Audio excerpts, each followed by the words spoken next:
Chapter 713. Is that a bird domesticated by the Yinjiao tribe? Someone was confused. I think so. I've never seen a bird like that. Maybe it was caught in the forest by the Yinjiao. Another young girl with colorful feathers guessed. No, it's not a domesticated bird. Hongxi looked at the strange bird resting on the branch, and said with certainty. That's right. A slightly older young man beside Hongxi agreed. That bird is too wild. It's completely different from domesticated birds.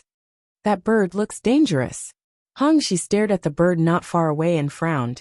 The people of the feather tribe could judge the general information of the bird at a glance. Although they had never seen a bird like that before, they could make a preliminary judgment from its shape, and subtle movements. Why don't I try? A young man was eager to try. This time, they came to Yinjiao with the team to go into the more dangerous forest to catch more birds. They wanted to replenish the bird species that hadn't changed for a long time. The bird species in the tribe were still too few. Some of the new breeds were not satisfied. Moreover, there hadn't been any changes for a long time. This was not a good sign for the feather tribe. Fortunately, the fusion of the fire seed had broken the time limit. Under the chief's order, they started to look for new bird species. For the feather tribe, this kind of replenishment was very necessary. In the past, they would replenish their stock, but it might only be one species every few years. This time, however, the chief personally led the team and planned to catch more species of birds to bring back. This time, he brought a group of young people with great potential to train them. After all, the future of the tribe depended on these young people. The new feather tribe would start to change with them. It had to be said that the chief of the feather tribe had high expectations for these young people. These young people were also capable. Otherwise, they wouldn't have been selected from so many people in the tribe. The young man who said he wanted to give it a try was talented in taming birds. Before he had awakened his totem power, he had begun to tame birds. Looking at the feathers on his head, one could tell what kind of birds he was taming. The colorful feathers of different lengths on his head were all proof of his ability.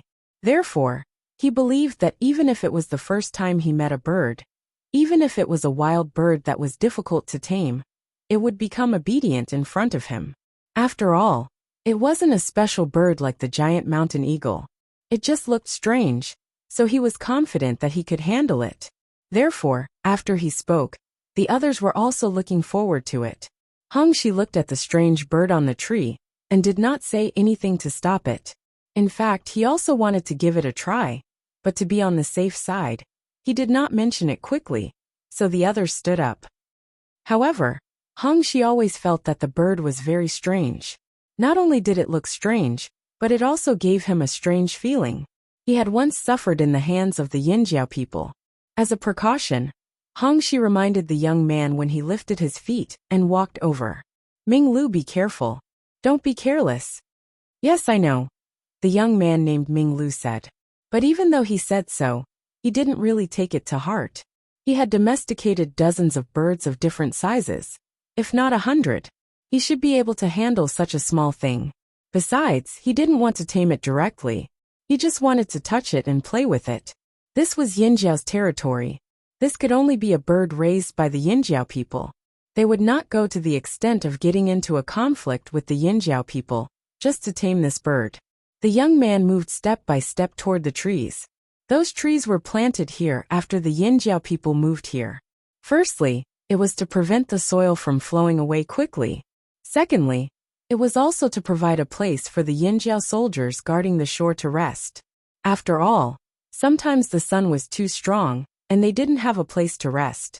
Although they had houses, they preferred to stay under the shade of the trees. This way, they could pay attention to their surroundings. At this moment, the pterosaur was resting on one of the trees.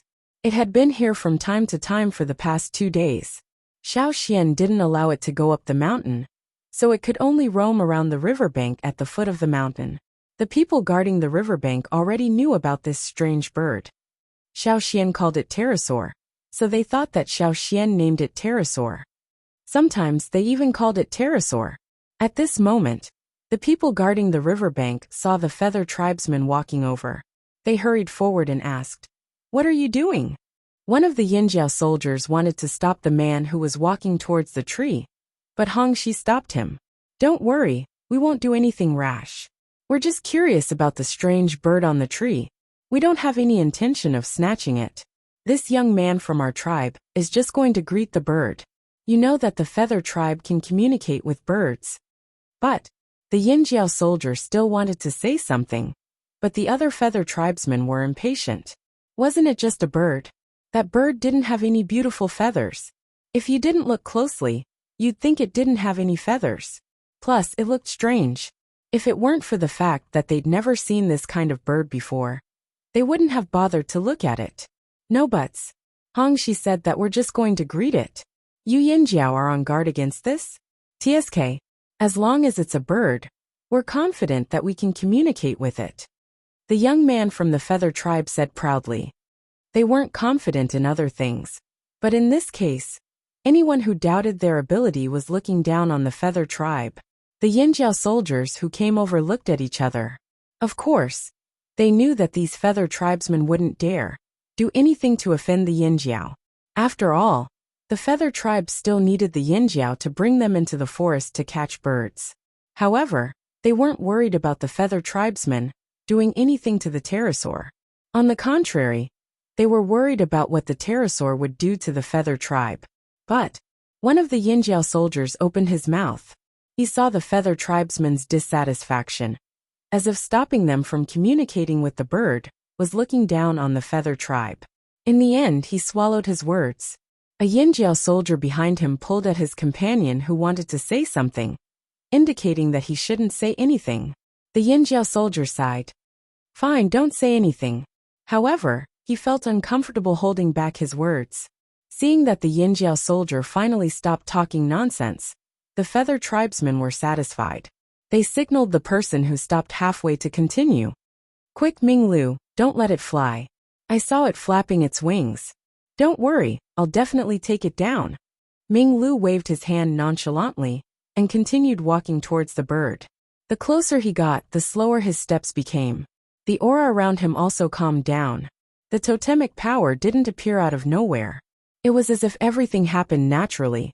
The feather tribesmen could make birds feel close to them if they wanted to. Therefore, when the feather tribesmen revealed their totemic tattoos, they didn't feel the same rush of battle as the Yinjiao soldiers. Instead, they seemed to be communicating with each other silently.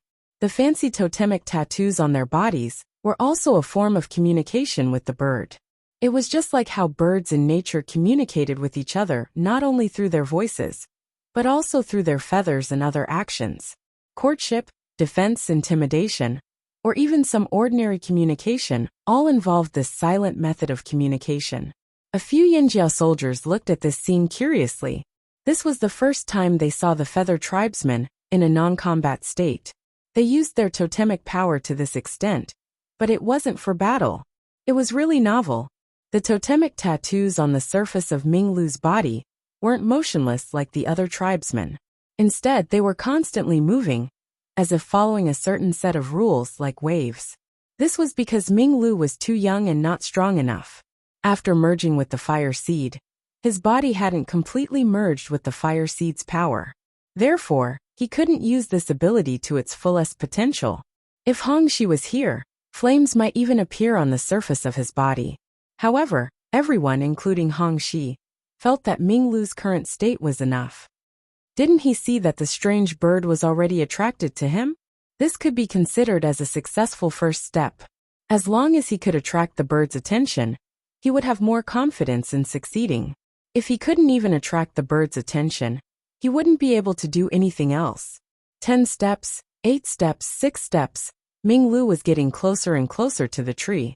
As he walked, other than the changes on his body, his throat was moving rapidly. The Yinjiao soldiers could hear some vague sounds, but they couldn't understand what it meant. However, it seemed like he was communicating with the bird. The Yinjiao soldiers looked at each other in surprise. Was he talking about it already? Could it be that what the feather tribesman said was true?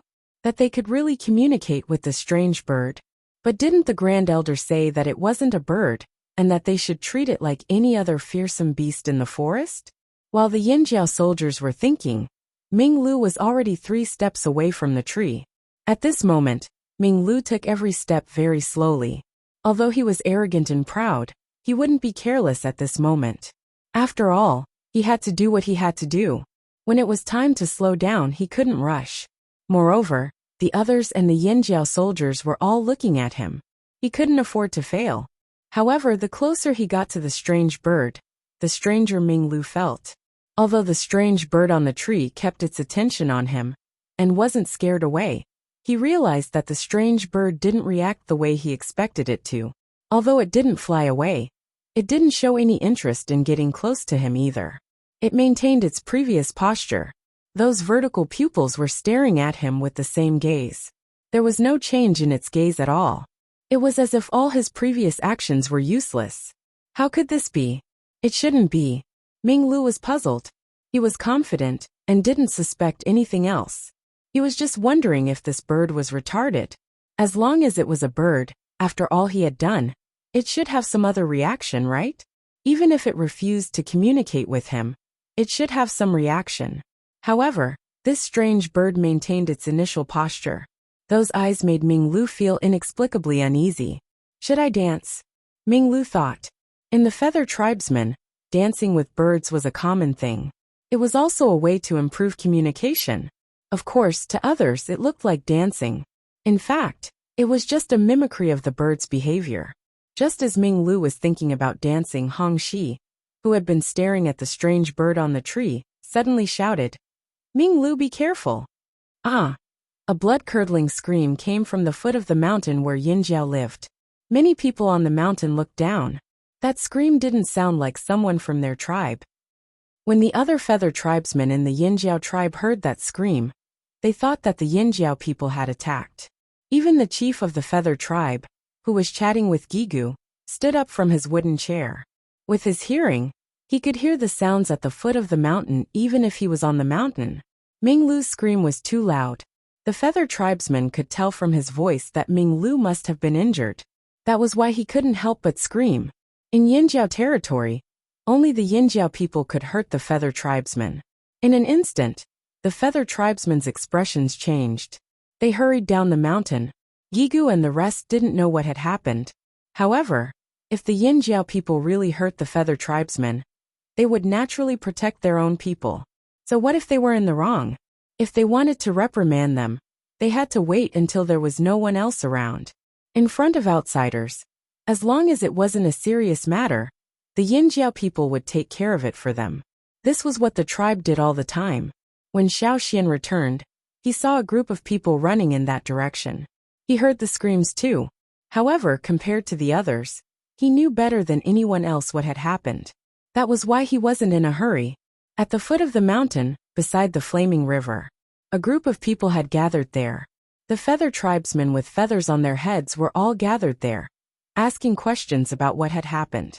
From the looks of it, if it was proven that the Yinjiao people did it, there would be a fight. However, Hong Shi and the rest looked very embarrassed. Their faces were red, but they didn't say anything.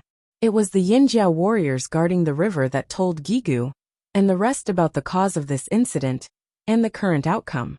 After listening to the explanation, Gigu acted as if he didn't see the Feather Tribesmen's reactions. Instead, he asked the Yinjiao warriors, "Didn't you warn them?"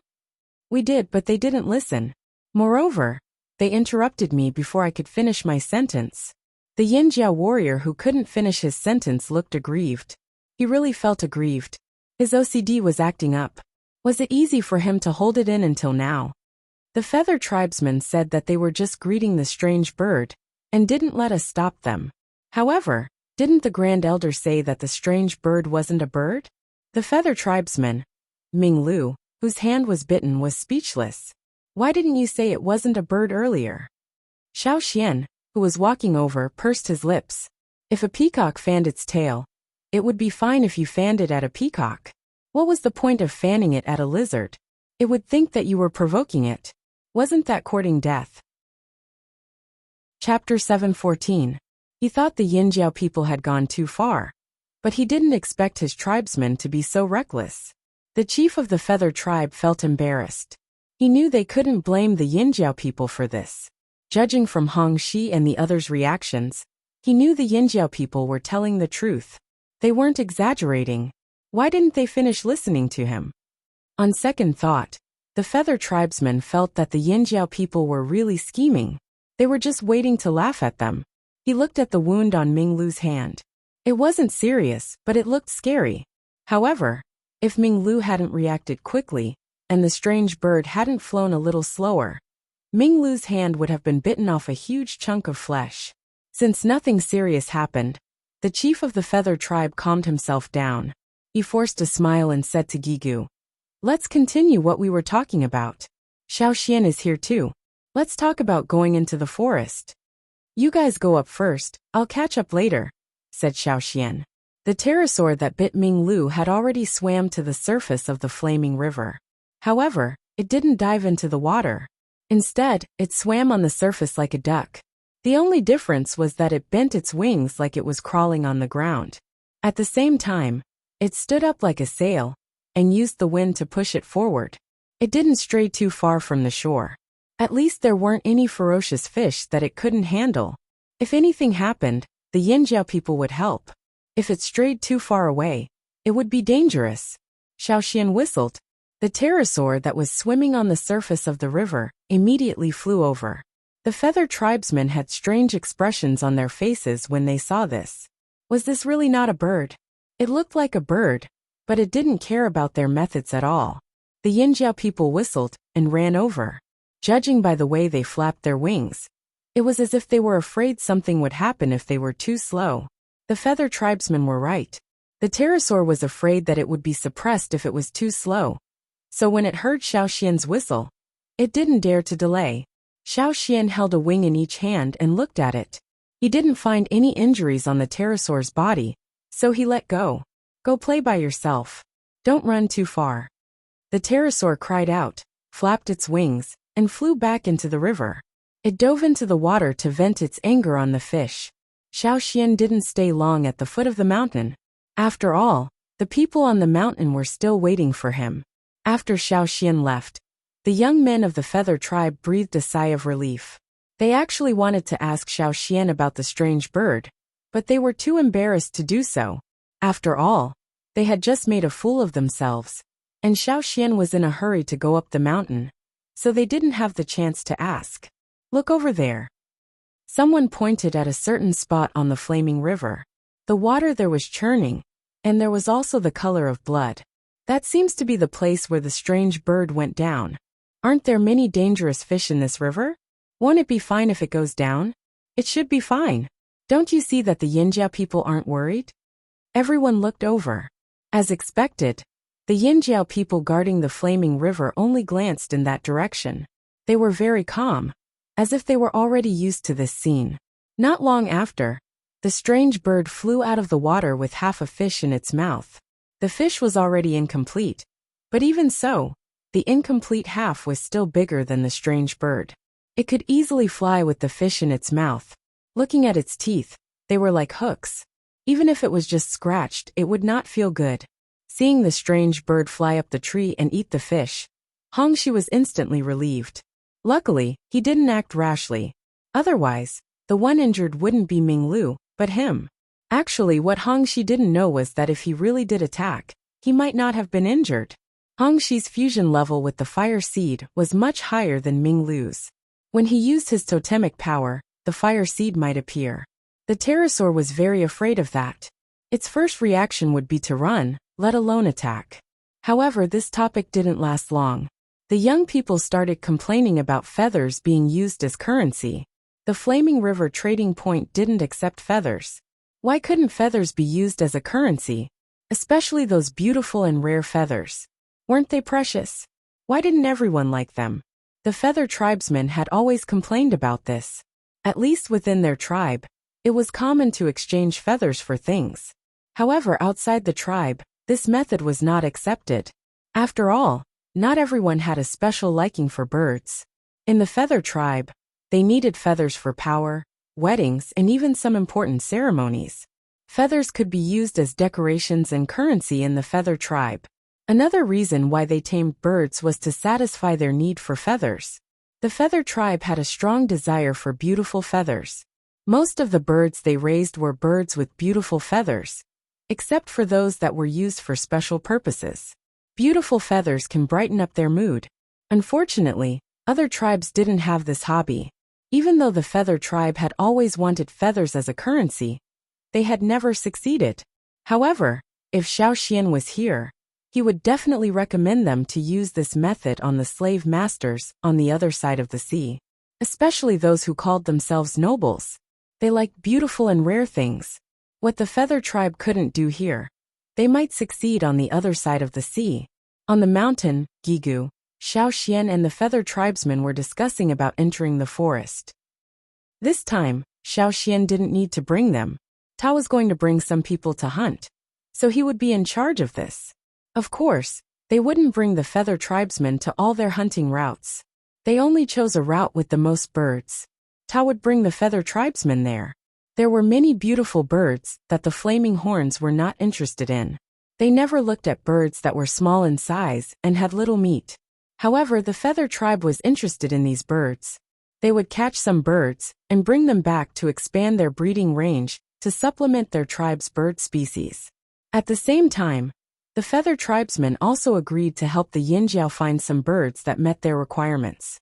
They didn't have to be big, and their tempers weren't too bad either. Otherwise, if they fought all the time in the tribe, how could they survive? They didn't need cha-cha birds either. Yinjiao couldn't raise giant mountain eagles. Snow falcons were rare, and couldn't be raised on a large scale. The birds they needed to be vigilant and strong. The Yinjiao looked down on those that were too weak. They needed to be smart.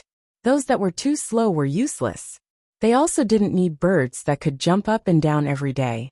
Ta heard a lot about this from the feather tribesmen.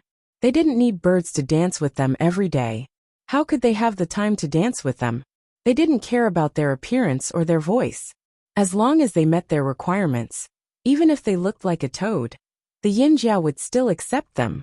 The Yinjiao had a lot of requirements, but since they agreed to help the Yinjiao find birds, they would keep their promise unless they couldn't find any suitable ones. After the discussion, Ta led the hunting team and the feather tribesmen into the forest.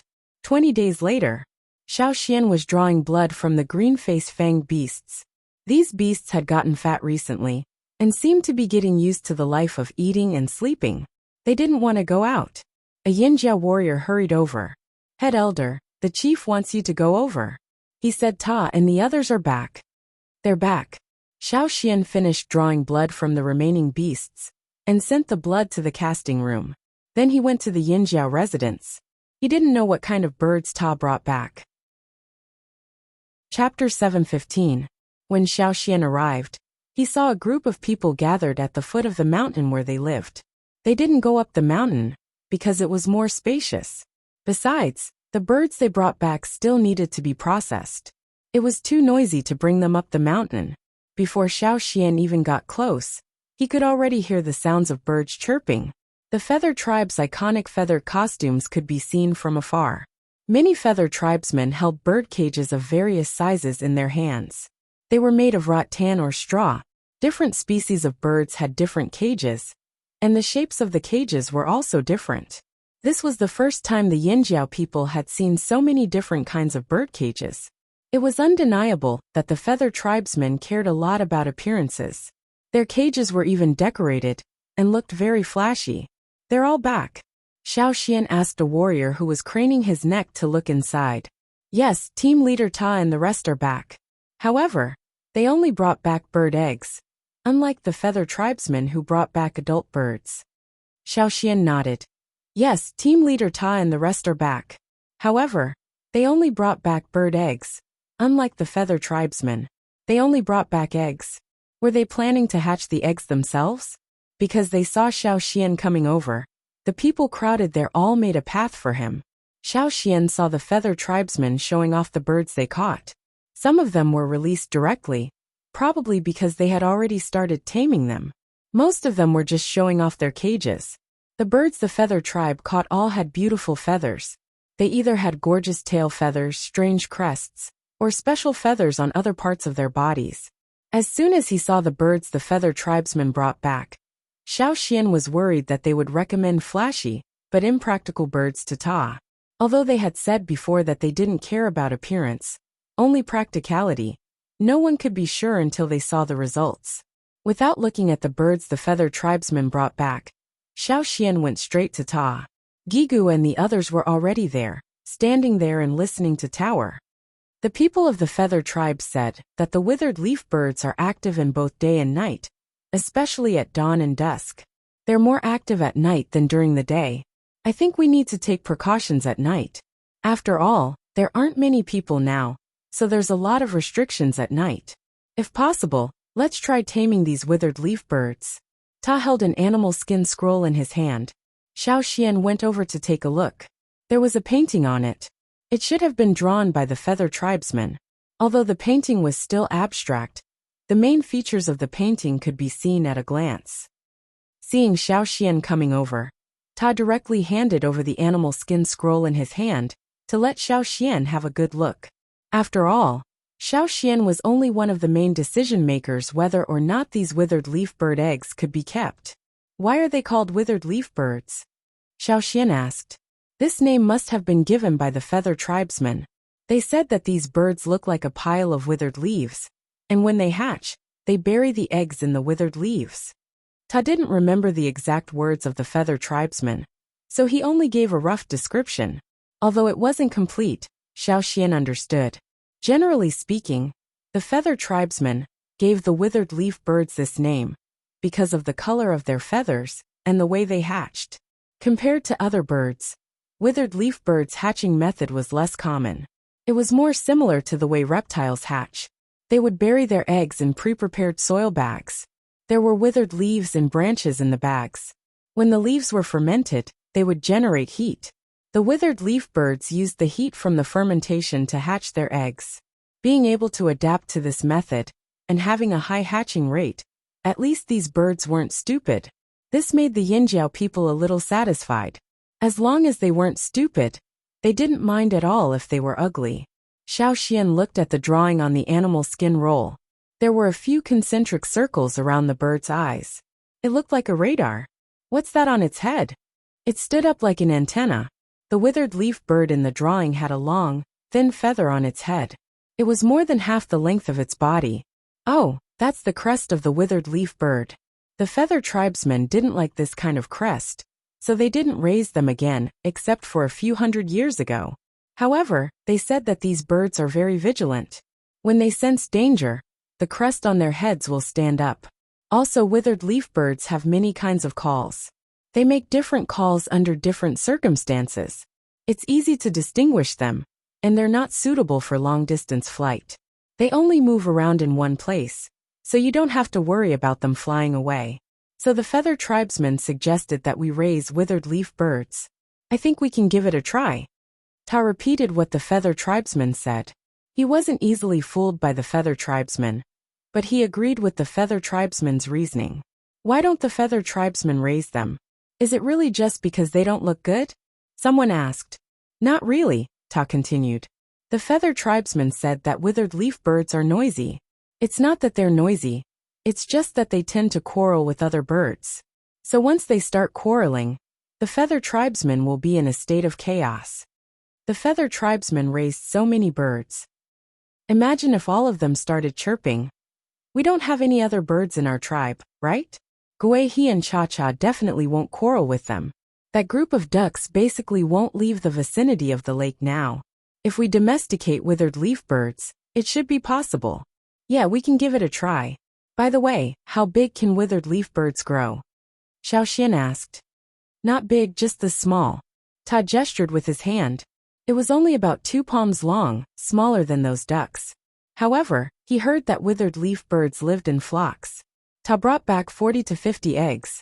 Even if only half of them hatched, it was enough. They could give it a try. They weren't big, so they couldn't carry people. It was a bit of a pity. However, if withered leaf birds were really like what the feather tribesman said, everyone would be satisfied. Hopefully, they could be useful when there weren't many people around. I talked to the feather tribesmen and asked them to leave a few people behind to help us hatch the eggs. After all, they have experience. I heard that even if they bury the eggs, they still have to look after them every day. It's better to leave them to them. In fact, these eggs were dug out from the mounds that were buried with dead branches and leaves. They didn't all come from the same mound, but from several mounds. 5 to 10 eggs were taken from each mound. If the feather tribesmen didn't have their own skills to protect the eggs, none of these eggs would have hatched. They said that they'll hatch in 10 days. Since the feather tribesmen needed to look after the eggs hatched, and the feather tribesmen needed a few days, they stayed here to observe the adaptation of the birds. So they didn't leave for the time being. After more than 40 withered leaf bird eggs hatched, the feather tribesmen left. Withered leaf bird chicks were birds that matured early. They could walk and look for food as soon as they hatched, saving a lot of effort. This was one of the reasons why Ta chose them. A person with rich experience in rearing was chosen from the animal pen to take care of these newly hatched withered leaf birds. Because the breeder was the one who saw them the most after they hatched, and also fed them. These fledglings were very dependent on the breeder. Sometimes they would line up and follow the breeder. When Xiao Xian arrived, he saw the 42 gray-brown fluffy birds following the breeder to the food trough. They probably hadn't hatched for long. Although they could walk, they couldn't fly yet. Why do they look so tired? Xiao Xian asked. The chicks' eyes were half open, and they staggered as they walked. They looked like they hadn't woken up yet. The breeder smiled and explained. No, they're usually like this. But when they eat, they look more energetic. Sure enough, as soon as they arrived at the food trough, the chicks, who looked like they hadn't woken up yet, started fighting over the food. Seeing these chicks grow so energetic from their fragile state, the breeder was very proud. The feather tribesmen also taught him how to mix the food. Sure enough, these withered leaf birds grew well. But this breeder didn't get to be proud for more than 2 days before the chicks abandoned him. The reason was that the pterosaur threw half a fish into the flock. At first, the breeder was worried that these birds wouldn't get used to it. He didn't expect these birds to be so adaptable. Not only that, but the pterosaur also threw in some small animals. Every time it threw in food, it would lie down and watch. Later, these chicks became closer to the pterosaur and no longer followed the breeder. However, when the tribesmen saw that these birds didn't have any problems and were even more active, they didn't care. They even thought that it would be great if these birds could learn some commands from the pterosaur. After all, the feather tribesmen wouldn't teach them how to tame birds. They had to think of their own ways. Unfortunately, these birds weren't suitable for engraving. That was why the Yinjiao people thought that it would be better to take it slow. When these birds grew up, they might be able to understand some commands. However, Xiao Xian felt that the pterosaur had other intentions. The reason why the pterosaur was so daring was because Xiao Xian didn't have the time to keep an eye on it. The man-made river channel at the Flaming River trading point was almost completed. The bridge that needed to be built was also built. Zheng Luo had been discussing with him about the sluice gates. They would build 2 sluice gates at the 2 crossings of the river channel and the Flaming River. The main purpose was to stop dangerous fish and river beasts from entering the river. The completion of the man-made river channel meant that the river wouldn't be blocked by the Flaming River Bridge anymore. Ships could use the man-made river channel to bypass the stone bridge. However, they had to pass under the watchful eyes of the Yinjiao people. They couldn't avoid Yinjiao's eyes. Chapter 716. Xiao Xian had been keeping an eye on the river to see if there were any changes that needed to be made. And if there were any additions that needed to be made, it would be much more difficult to make any changes once the river was cleared. As for the pterosaur's movements, as long as it didn't go up the mountain and attack Yinjiao's people, Xiao Xian wouldn't bother with it for the time being. After all, he was pressed for time. When no one was paying attention, the withered leaf birds started to lose their original temperament day by day, and started to become strange. However, Xiao Xian didn't know about that. He only knew about the pterosaur's movements. As for the withered leaf birds, Xiao Xian thought that with the Yinjiao's people keeping an eye on them, nothing major would happen. Just 2 days before the river was completed, Xiao Xian was drawing some defensive tools that needed to be built when someone came to look for him. Xiao Xian thought that something had happened to the pterosaur, but unexpectedly, the person who came to look for him said, There are strangers here. The chief said that if Great Elder is interested, you can go and take a look. Strangers? This meant that they were either from an unfamiliar tribe or from the other side of the sea. However, since Gigu sent someone to look for him, it definitely wasn't something ordinary. Xiao Xian temporarily put aside his matters here and walked towards the headquarters. When he crossed the stone bridge, he noticed that there were some mu-fa tied to the side of the bridge. Xiao Xian had never seen the wood used to make mu-fa here. There were also things that looked like sails on the rafts, but they weren't made of cloth. They were made of intertwined leaves. There were some ornaments on the mu-fa. When he saw one of them, Xiao Xian's eyes narrowed. After taking a closer look, he more or less knew why Gigu was looking for him. The ornament on the mu-fa was a small conch. The conch's growth pattern and color didn't seem to be from the river, but more like something from the sea. Were they from the sea? Looking at the spot where the mu-fa stopped, Xiao Xian asked the person next to him, "Did they come from downstream?" "Yes. I heard from the people on the other side of the stone bridge that this is the case." The soldier looked around and whispered, "It seems that those people brought a lot of things including shell coins." Shell coins? Due to the medicinal properties of seashells and their rarity, these seashells were also used as a form of currency in many places. If those people came from the desert, Xiao Xian would not be so surprised. Most of the inland shell coins came from there. The reason why the Rain tribe could have so many shell coins was because they worked as a middleman to get them from the desert. However, after the situation in the desert changed, coupled with the effects of the natural disaster, shell coins became less and less popular in the inland. There were expedition teams that came to the trading point that guessed that the tribes near the sea had either been exterminated or moved away. Anyway, they heard from others that when they went there, they didn't see anyone from the sea, and no new shell coins came out from there. However, the sea was not only in one direction. Xiao Xian had said before that if they walked down the flaming river, they would definitely see the sea. The last time he brought the fleet out, he wanted to see the sea before coming back.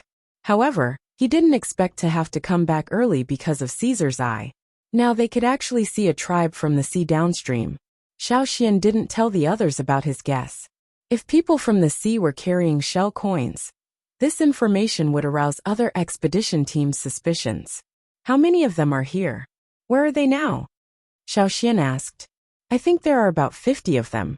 Their wooden rafts only stopped when they reached the stone bridge. Our people brought them ashore, but after they got ashore, more than half of them fainted and are now being brought up the mountain. Only 50 people? Most likely, the others had died in an accident on their way here. When Xiao Xian went up the mountain, he heard some people in the tribe talking. Every time they saw someone from a new tribe, there would always be a discussion. Everyone had different beliefs, different customs, different outfits. There were too many differences, and they were all topics of discussion. I heard that those people have horns on their heads. What horns? They're wearing horns. Are those really horns? Why haven't I seen horns like that before? They don't look like horns. Xiao Xian listened to the Yinjiao people's discussion and was confused. Horns? Gigu arranged for those people to stay in the reception area on the mountain. It was a big place with rooms and beds. The people of the Feather tribe were arranged here before. When Xiao Xian went in, he found Gigu and Guizhe, as well as the 2 retired shamans. Gigu was talking to a person lying on the bed. That person looked very excited. He looked very tired, but he didn't fall down. He was dark and skinny, with many injuries on his body. His accent was heavy, probably because the sea was too far from the central area, and there were no other tribes there. His language began to have its own characteristics. Therefore, it was difficult for Gigu to communicate there, and he spoke slowly. There was something similar to a horn on the table next to him. It should be the horns that people in the tribe were talking about. However, it wasn't a beast horn, but a kind of snail from the sea. Seeing Xiao Xian come in, Gigu asked the wounded person to rest first. He walked out of the room and motioned for Xiao Xian to follow him. Those people took up 6 rooms, but there were many rooms here. Gigu took Xiao Xian to a room farther away. Which tribe are they from? Xiao Xian asked. Gigu's expression was complicated.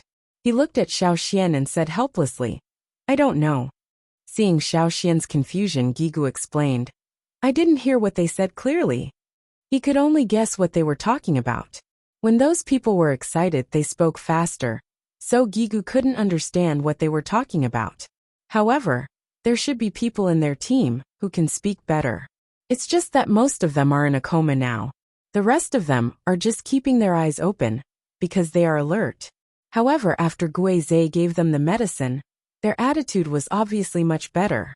Moreover, it seems that there is something they haven't said. Their emotions are more complicated. They are excited and happy, but they are also very alert.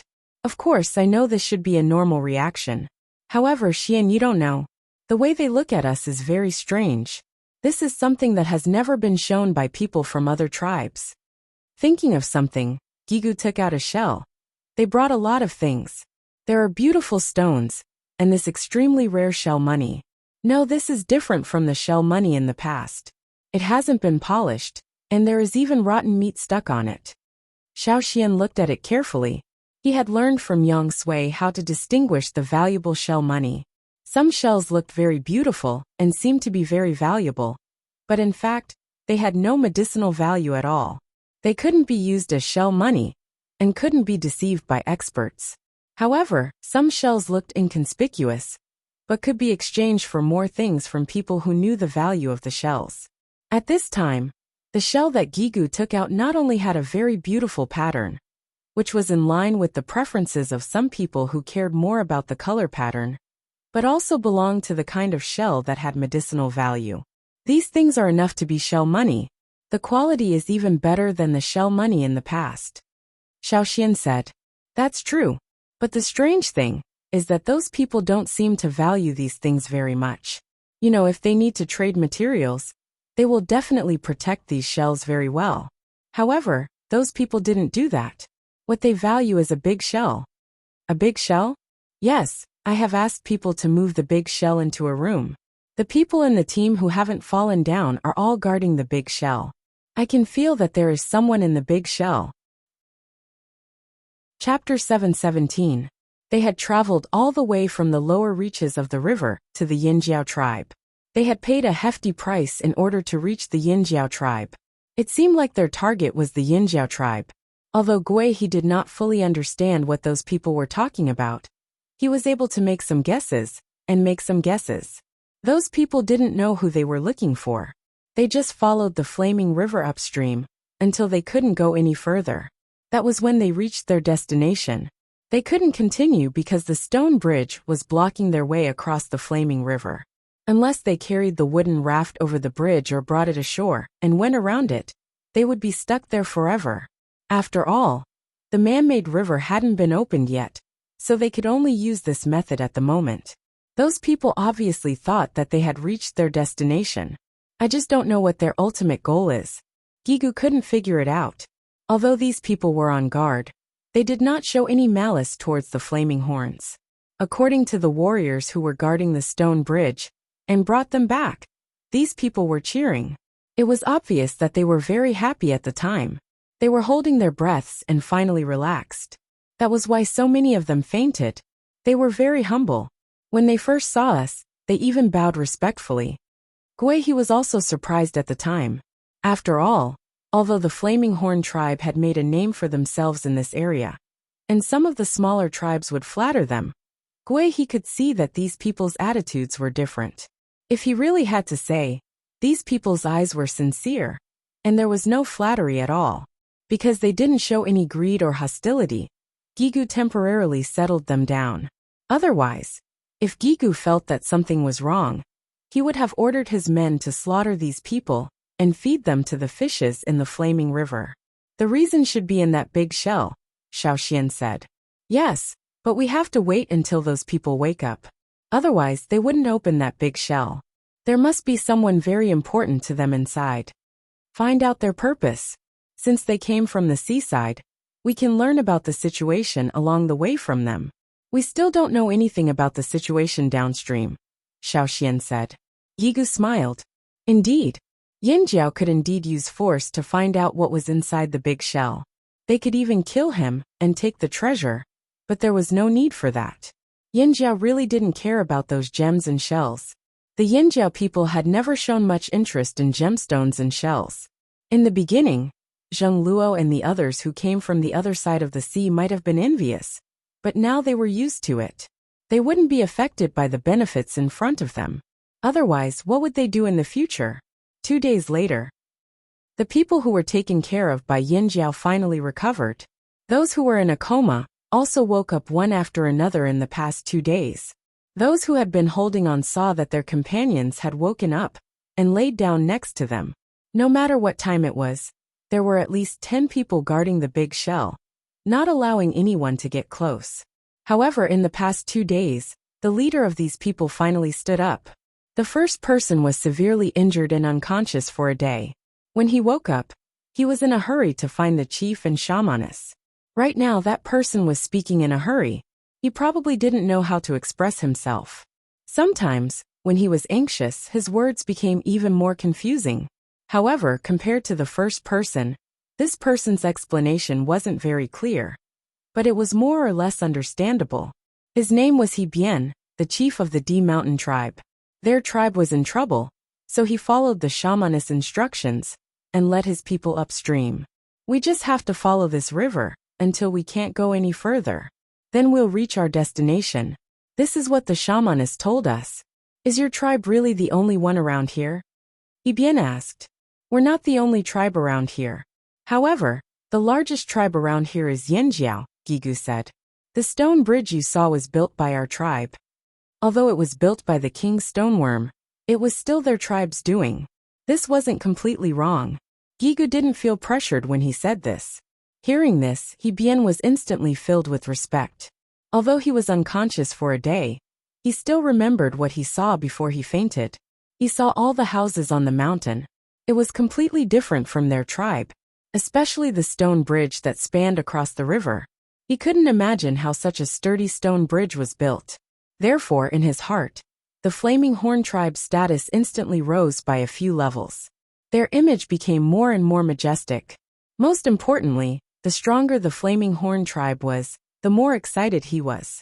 This meant that they might be able to find a way to save their tribe from the Flaming Horn tribe.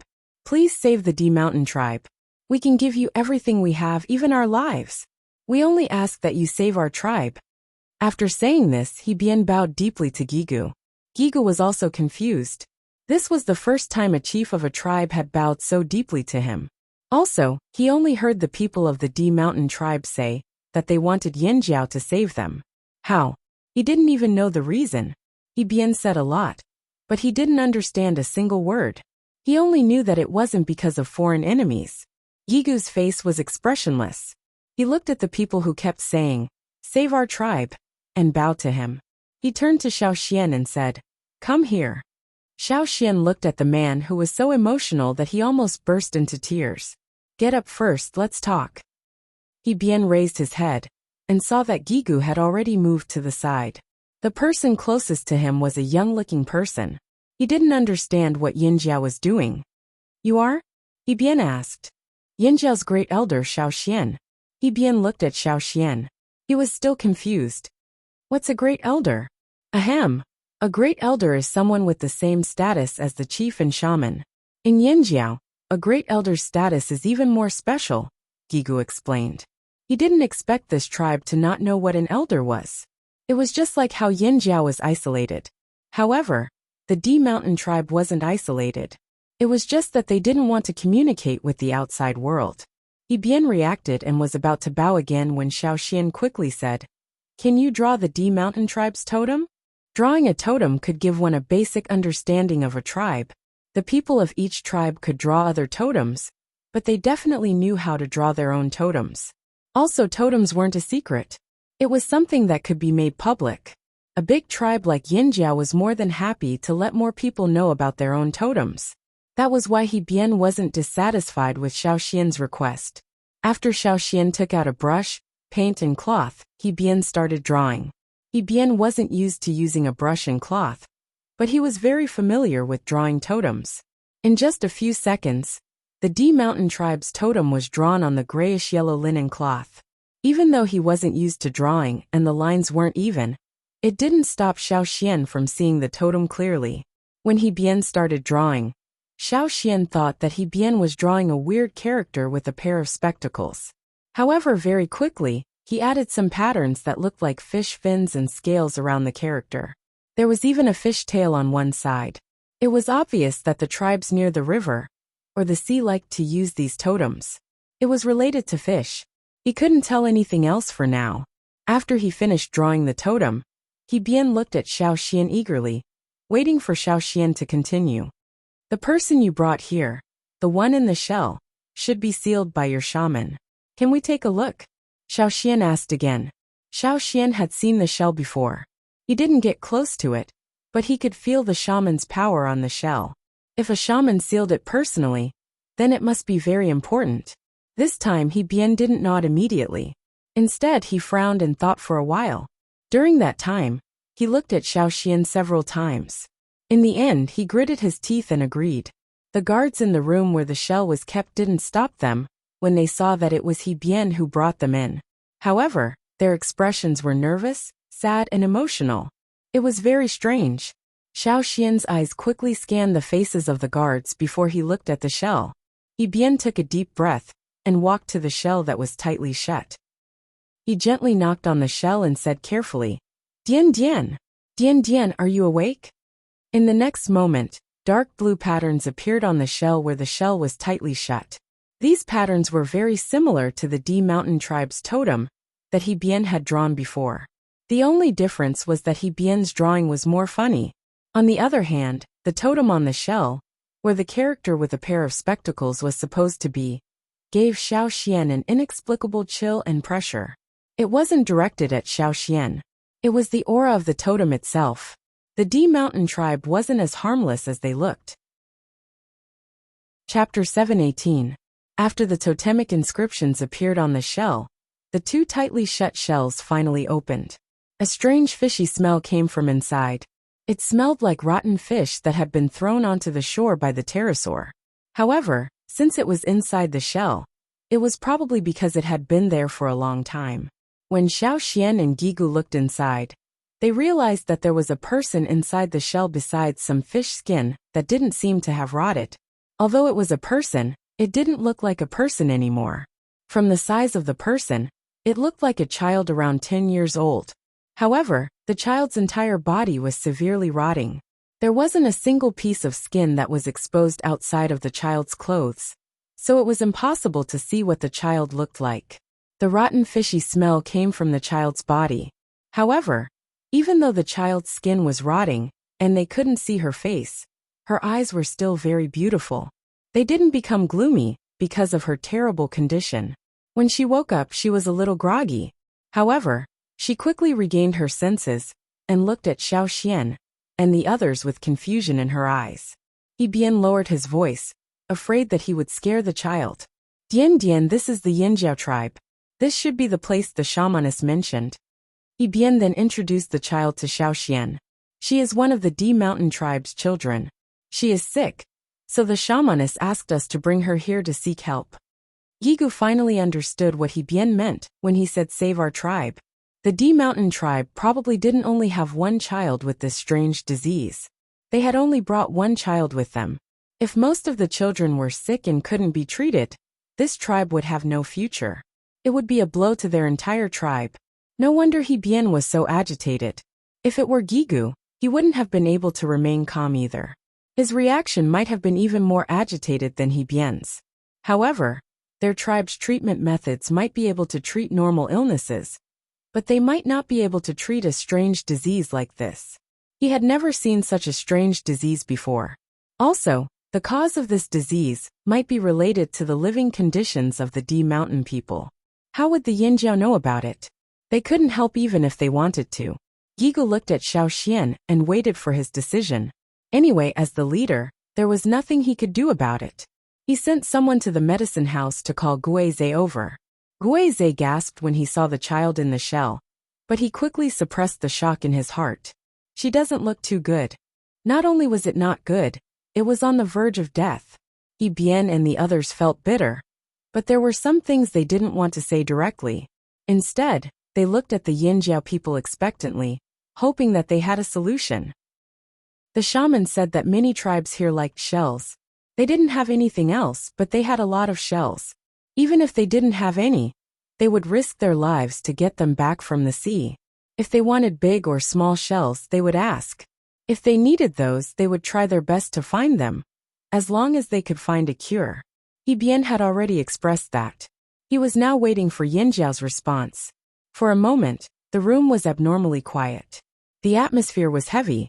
Dozens of pairs of eyes inside and outside the D Mountain tribe's house were all looking at Guizhe.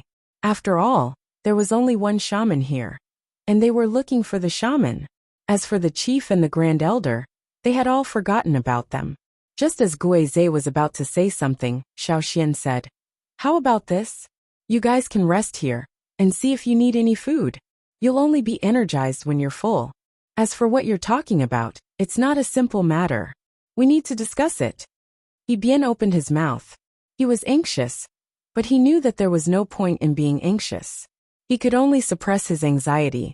On the other side, Xiaoxian and the others arrived at the medicine house after they left the place. The people of the D Mountain tribe needed some medicine, so Guizhe ordered some people to send some over. They were all made from common herbs, so it wasn't a problem to bring a few more packets over. When only Xiaoxian, Guizhe, Gigu, and the two retired shamans were left in the room, Guizhe said, "That child is very strange. She has 2 types of totemic power in her body." Gigu and the others couldn't tell, but as a shaman who was sensitive to totemic power and the fire seed's aura, Guizhe could see the crux of the matter. When he saw the child in the shell, Guizhe's reaction was huge. It wasn't just because of the child's illness. It was also because of this deeper discovery. Xiaoxian also noticed this, and it was because of this that he found it strange. 2 types of totemic power? This was the first time Gigu had heard of this. Totemic power came from totems. 2 types of totemic power meant that there were 2 totems. How could there be 2 totems in one tribe? Didn't that mean that the D Mountain tribe had 2 different fire seeds? But how could 2 different fire seeds coexist? How did that child's illness come about? Gigu felt like his understanding of the world had been refreshed once again. Nothing was too strange in this world. The reason why she became so scary was because the 2 types of totemic power in her body clashed with each other. Even if the child's totemic power wasn't awakened, it didn't mean that she didn't have any totemic power. As long as the totemic power exists, so does the conflict, Guizhe explained. There were ways to treat external injuries, internal injuries, poisoning, and so on. Even if there weren't any, they knew how to solve it. Chapter 719. Xiaoxian listened to Bien talk about a lot of things, mainly about the customs of the D Mountain tribe. Bien was still very cautious when it came to the secrets of the tribe. However, Xiaoxian already had a basic understanding of the tribe. All in all, the D Mountain tribe was a tribe that would rather live with fish than interact with humans.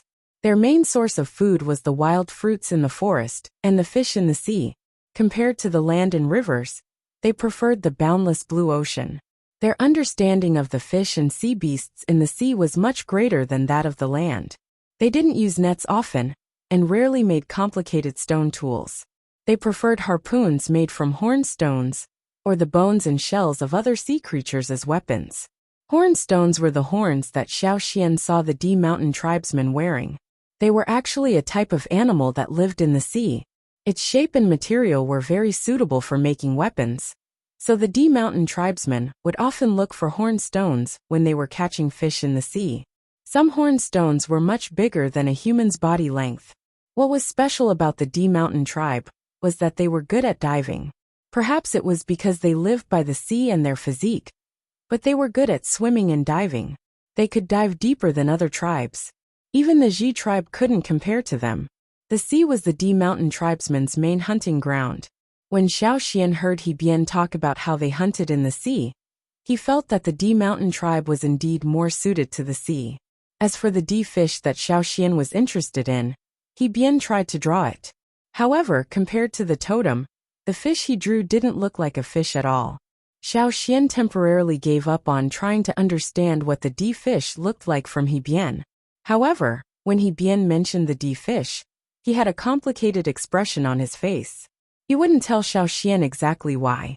After He Bian left, Xiao Xian chatted with a few of the injured members of the D Mountain tribe. He casually mentioned the D fish, but these people were different from He Bian. Their feelings towards the D fish weren't as complicated as He Bian's. They completely treated the D fish as their true companions. This was an idea passed down from their ancestors. They had been taught this since they were young. However, there must be another secret behind this, and it must be related to the D fish. On the other side, Guizhe finished talking to the child in the shell. Because the child said that his condition would be better in the water, Guizhe asked someone to prepare a large stone vat. Ever since pottery became popular in the tribe, stone tools were gradually used less and less. Guizhe asked someone to find an empty stone vat and fill it with river water. Then he asked He Bian and the others to put the child in. Seawater is still different from river water, but having water is good. It's better than being in a shell all the time, Xiao Xian said. Although the child in the shell did not show it, it could be seen that she was in pain. It was impossible for her body to fester without her noticing. He Bian and the others said that when they were still in the D Mountain tribe, they would dig a big hole and let the sick children stay in it. They would get fresh seawater every day. During this long journey, the shaman thought of putting Dian in a shell. Before they set off, the shell was filled with seawater, but on the way, the seawater gradually disappeared. With the D Mountain tribesmen taking care of Dian, they did not have to worry too much about Yinjiao. Although the D Mountain tribesmen were anxious, they were still well behaved. How did it go on your side? Xiao Xian asked Guizhe. He briefly told him what he found out from He Bian, but he felt that Guizhe would definitely be able to get more information from the child. That child? Guizhe seemed to have encountered a difficult problem. She is the next shaman of the D Mountain tribe, if she survives. The child did not hide this from Xiao Xian. Xiao Xian realized that there were many things that He Bian did not know. Perhaps He Bian had noticed it, but he did not know more about it. This was a team that came all the way here to find a cure. It was impossible for everyone to be clueless. That was why there was at least one person in this team who knew the truth. If He Bian, who was the leader of this team, was not that person, then who else had a higher status than He Bian? Now he knew. No wonder He Bian and the others valued that child so much. After all, they were raising her as the next shaman. This was something that Guizhe deeply understood. That child knows her own condition very well. She didn't hide anything from me and told me everything. Just as we guessed, the cause of her illness is the conflict between the two totemic powers in her body, Guizhe said. What is her attitude towards the D fish? Xiao Xian suddenly asked. That's the strange thing. Xian, tell me, He Bian's attitude towards the D fish is very complicated. The other D tribesmen seem to be very close to the D fish, but when the child talks about the D fish, her gaze is guarded. Guizhe did not understand this. Because she was familiar with the drumming tribe, she initially thought that the D Mountain tribe was similar to the drumming tribe. The drumming tribesmen also saw crocodiles as their companions. However, none of the drumming tribesmen treated crocodiles differently. She still has many things that she hasn't told us, Xiao Xian said. When we were talking to her, she asked everyone to leave. It seems like there are some things that she doesn't want others to know, including He Bian. Xiao Xian thought for a moment. She's observing and probing. If we don't have a solution, or if we don't want to interfere, she won't say anything else. Guizhe nodded. She asked if we could extract one of the totemic powers from her body. I can't think of a solution for this at the moment. After all, I've never seen anyone with two types of totemic powers. Extract one. Xiao Xian also didn't know how to extract one of the two types of powers from his body. His situation was special too. Other than Yin Jiao's fire seed and totemic power, there was another type of power in his body. However, unlike the D Mountain tribesmen, the two types of powers in his body did not conflict with each other. In fact, most of the time, Yin Jiao's fire seed and totemic power would become more active under the influence of the other type of power. Next time, when you go look for that child, I'll go too. I have some questions for her. Xiao Xian could tell that the child was closer to Guizhe, probably because she was the successor of the shaman. Other than Guizhe, she didn't want to talk to anyone else. Xiao Xian wanted to ask Guizhe to pass the message, but after thinking about it, he decided that it would be better for him to ask her personally. They could totally ignore the D Mountain tribesman's situation. But Xiao Xian was very curious about the cause of the D Mountain tribesman. Besides Xiao Xian, Guizhe and the two retired shamans also had the same thought. They also wanted to know the cause and the solution. Anything related to the fire seed always piqued the shaman's interest. On this day, Xiao Xian went to the place where the D Mountain tribesmen were settled down. The D Mountain tribesmen treated Guizhe much better than Xiao Xian. This was because the shaman was the absolute leader in the D Mountain tribe. The chief was only secondary. It wasn't rare to see a tribe like this, so Xiao Xian wasn't surprised. When he walked over, he heard laughter coming from inside. The stone vat was placed in the middle of the room, and the large shell was still in its original position. It was open, but there was no longer any water inside.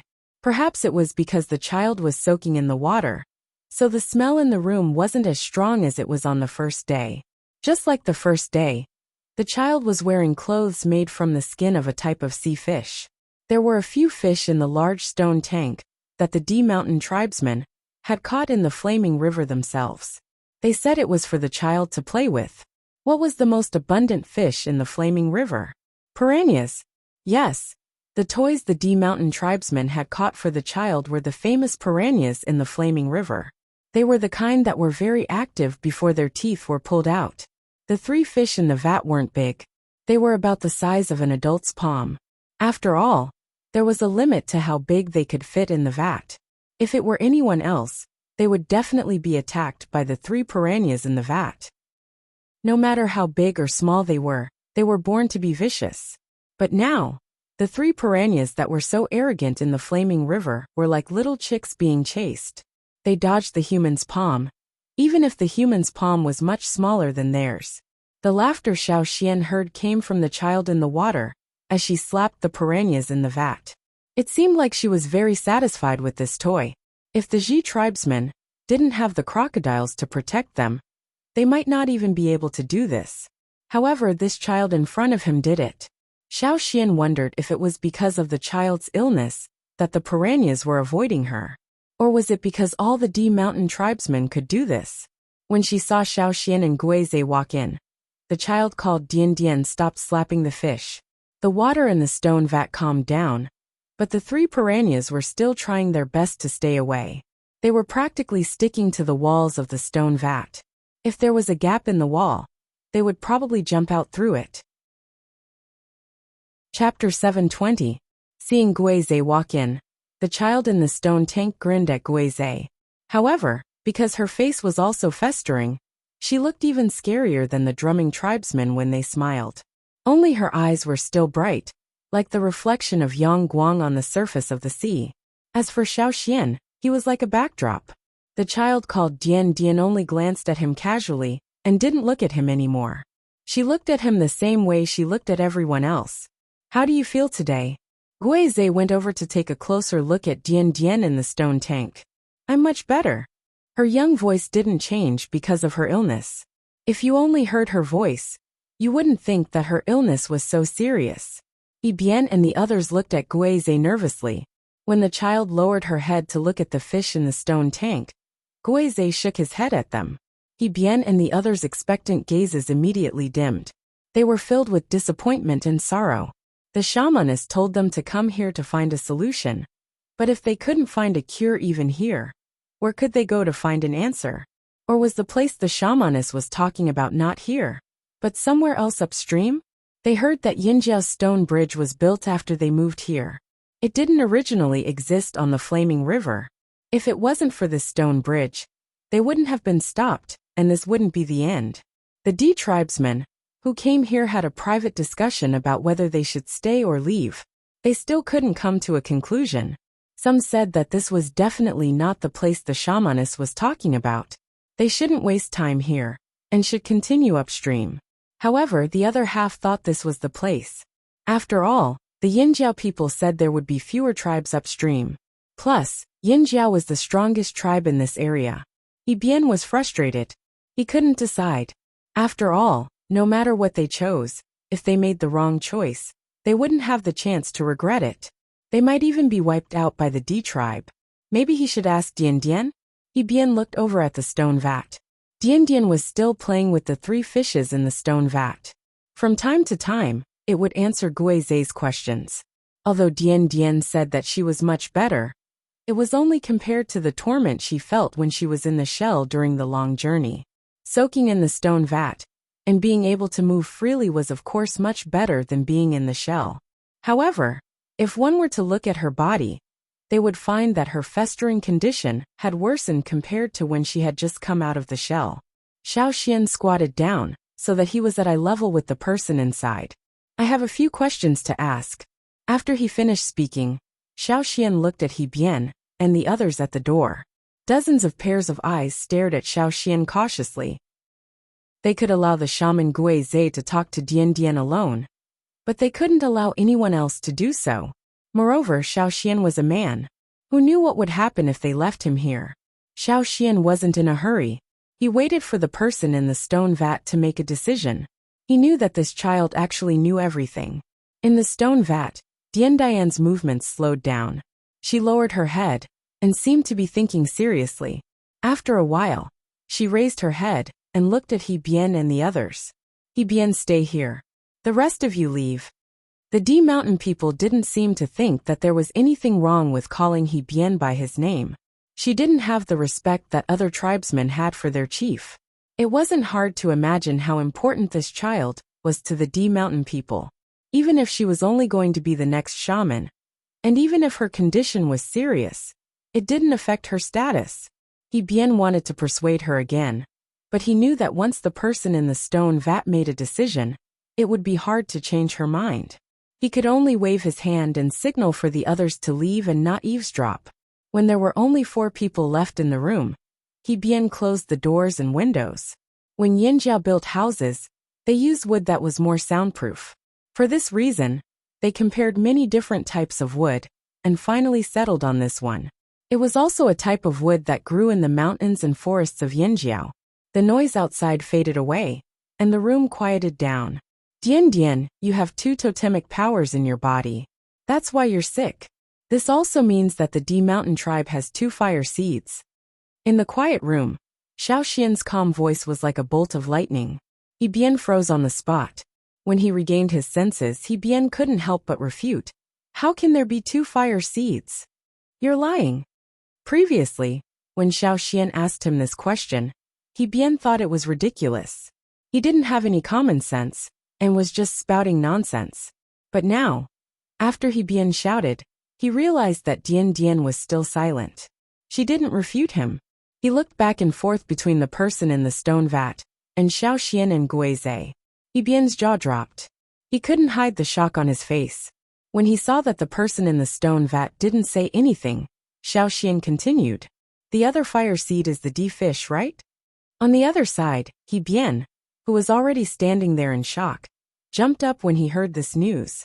However, he didn't shout this time. Instead, he looked at the person in the stone vat. The person in the stone vat finally raised her head and looked at Xiao Xian. Her eyes were filled with shock. She didn't expect Xiao Xian to know about this. She was silent, but she didn't refute him. It's true. Yi Bian's lips trembled. His tanned face turned gray. Although he knew some things that others didn't, and his feelings towards the D fish were complicated, he didn't expect it to be like this. The D fish had a fire seed. Why didn't they notice it before? Where was the fire seed? This was unbelievable. It was completely beyond their knowledge. Xiao Xian had told Guizei about this before they came. Guizei was also shocked for a long time. Now that he saw Dian Dian's reaction, Xiao Xian's guess was proven to be true. Dian Dian looked at the water in the stone vat again, and reached out to the fish. A long time ago, the ancestors of the D Mountain came to D Mountain with the help of the D fish, and established the D Mountain tribe. At the same time, they treated the D fish as a gift from the gods. The descendants of the D Mountain tribe also treated the D fish with respect. If any of the D Mountain tribesmen died, the ancestors would pass their bodies to the D fish. The ancestors said that the D fish would bring the tribesmen to a better place. Yes, this was a story passed down from generation to generation. Bien had been brainwashed by this story since he was young. They never doubted anything, because the D fish would indeed help them. When they ran out of food, the D fish would bring fish back from the sea and throw them ashore. If the D mountain tribesmen were in danger in the sea, the D fish would also help. The D mountain tribesmen would also help the D fish. When the D fish was in trouble, the D mountain tribesmen would do their best to help them. This seemed to be a mutually beneficial relationship. However, after Bien took over the position of chief, he saw different ideas in the notes of the previous chiefs. Most of the notes were from the last few hundred years. They all had different ideas, but they could be summed up in one sentence. They had to be wary of the D fish. Otherwise, the D mountain tribe would be wiped out. Actually, a similar illness had appeared in the tribe a long time ago. Perhaps it was at that time that the D mountain tribe's ancestors felt that something was wrong. However, the only person who knew the key to this was the shamaness. Bien didn't know why the shamaness kept this from him. Maybe she was suspicious and felt that this idea was disrespectful. Or maybe there were other reasons. After all, the chief wasn't the shamaness. In the D mountain tribe, a chief like Bien didn't know much. He didn't know the truth. Now more and more people were falling sick, but most of the D mountain tribesmen didn't link this illness to the D fish. But now, what was this Yinjiao head elder saying? The D fish was the cause of this strange illness in their tribe. The person in the stone tank didn't look at the reactions of the other 3 people in the room. She continued to play with the 3 fish in the water. 700 years ago, the first person in the D mountain tribe fell sick. He couldn't be cured, so he jumped into the sea where the D fish lived. However, the D fish pushed him ashore. According to the ancestral notes, the D fish surrounded that person. After they pushed him ashore, they didn't leave for a long time. It wasn't until that person passed away that the D fish took him and sank into the sea. Bien's eyelids twitched. He had heard these stories before. Every time his elders and the people around him talked about this story, they would express their gratitude and say that the D fish really protected them. Even when they were sick and couldn't see the person's face, they still wouldn't bring them into the sea. The D fish really treated the D mountain tribesmen well. But now, when he heard Dien talk about it, he felt a chill down his spine. Bien felt a chill down his spine. The bad feeling was getting stronger and stronger. After that, the same illness would appear in the tribe every few decades. The children who had just awakened their totemic powers couldn't be cured and died soon after. The longest they could live was 2 years. Later on, the illness appeared more frequently and more people fell sick. This time it reached its peak. The shamaness said that the D fish had started to act. Their fire seed was strong enough. Why didn't they kill them when they knew the cause? Kill them? Bien was agitated. The muscles on his face were trembling. His eyes were filled with hatred and madness. His expression was ferocious. It's too late. It's hard to separate the 2 fire seeds now. If we act rashly, the D fish might attack us. After all, the D fish can come ashore. Also, if we fight them directly, the D mountain fire seed will be severely damaged. Before we came out this time, the shamaness said that we don't have enough time. Either we win or we die. But before we reach the end, the shamaness hopes that there will be another solution. The person in the stone tank lowered her head and stared at the fish inside. Bien thought of the ancestors of the D mountain. They had been listening to their ancestors since they were young, and had been instilled with their thoughts. Even if they were shamans, not every generation had the same thoughts. Even if they noticed the abnormality, they would hesitate and hesitate for a long time. By the time they finally made a decision, it was already too late. For almost 100 years, the shamaness of the D mountain had been looking for a solution, but it was to no avail. This time, the shamaness said that she finally found a solution. She said that she had to follow the river that connected the tribe to the sea, until she couldn't go any further. Dien looked at Bien. Do you know how the D mountain's totem came about? Bien looked like he was about to break down. He shook his head. Dien looked at Xiao Xian and Bien. Can I borrow a brush? Xiao Xian took out the brush and a blank piece of cloth that he always carried with him. The brush holder was already filled with paint. This was Xiao Xian's homemade brush, so he could directly write after pulling out the cap. Dian Dian looked at the brush in her hand. Then, she leaned against the side of the stone tank and let He Bian hold the cloth. When the D Mountain was first built, their totem looked like this. Dian Dian drew a strange human face on He Bian's left palm. However, it was different from the face that Xiao Xian saw. It looked like a pair of glasses. As Dian Dian continued to draw, Xiao Xian noticed more differences. The fins and tails around the human face were much smaller than the rest of the human face. After she finished drawing, Dian Dian continued drawing on He Bian's right palm. Now the D Mountain's totem looks like this. The second drawing was similar to He Bian's. It was also what Xiao Xian saw on the big shell. The human face was smaller. There were more lines on the face. It looked even weirder. The fins and tails were bigger. Also, there were a few more strokes on the other side of the human face. If they didn't see the first drawing, it would be hard to notice the difference in the second drawing. Every generation of D Mountain people only recognized the totem during the ceremony. Most of the time, they saw it in the fire pit. They thought that it was what they needed to remember. If they remembered it wrongly, they would correct it. Dian Dian didn't stop there. She pulled the cloth and continued to draw after the second drawing. If this continues, the future totem will look like this. As she drew the third drawing, He Bian's hands trembled even more. On the third totem painting, the proportion of the human face was not much different from the second totem. However, on the other side of the human face, Xiao Xian felt that there were a few extra strokes, and now it was all filled up. It was a fish mouth. On one side of the human face was a fish tail. On the other side was a fish mouth. It looked like it was swallowing the human face. The D Mountain tribe's totem has changed from the combine totem to the swallow totem. He Bian's expression turned even uglier. Beads of sweat rolled down his forehead. His voice trembled as he said, "They are swallowing the D Mountain's fire seed." Chapter 721. Could a fearsome beast have a fire seed? Yes. The existence of the king stoneworm and the bat leader told Xiao Xian that fearsome beasts could have a fire seed too. He even told the Yinjiao people about this.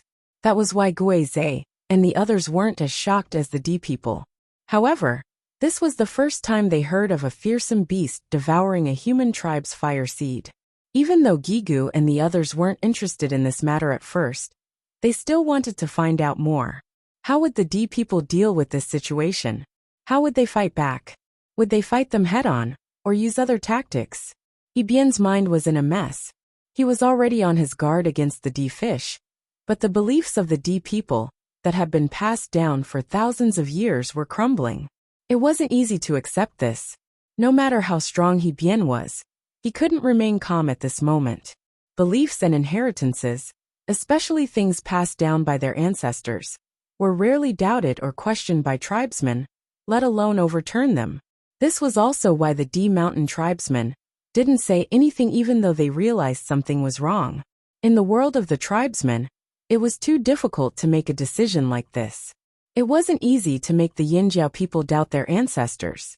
Xiao Xian once joked that if Yinjiao's ancestors said there was only one moon in the sky, the Yinjiao people would believe them too. Seeing is believing. Most of the time, seeing was believing, but it was not necessarily more effective than believing in their ancestors.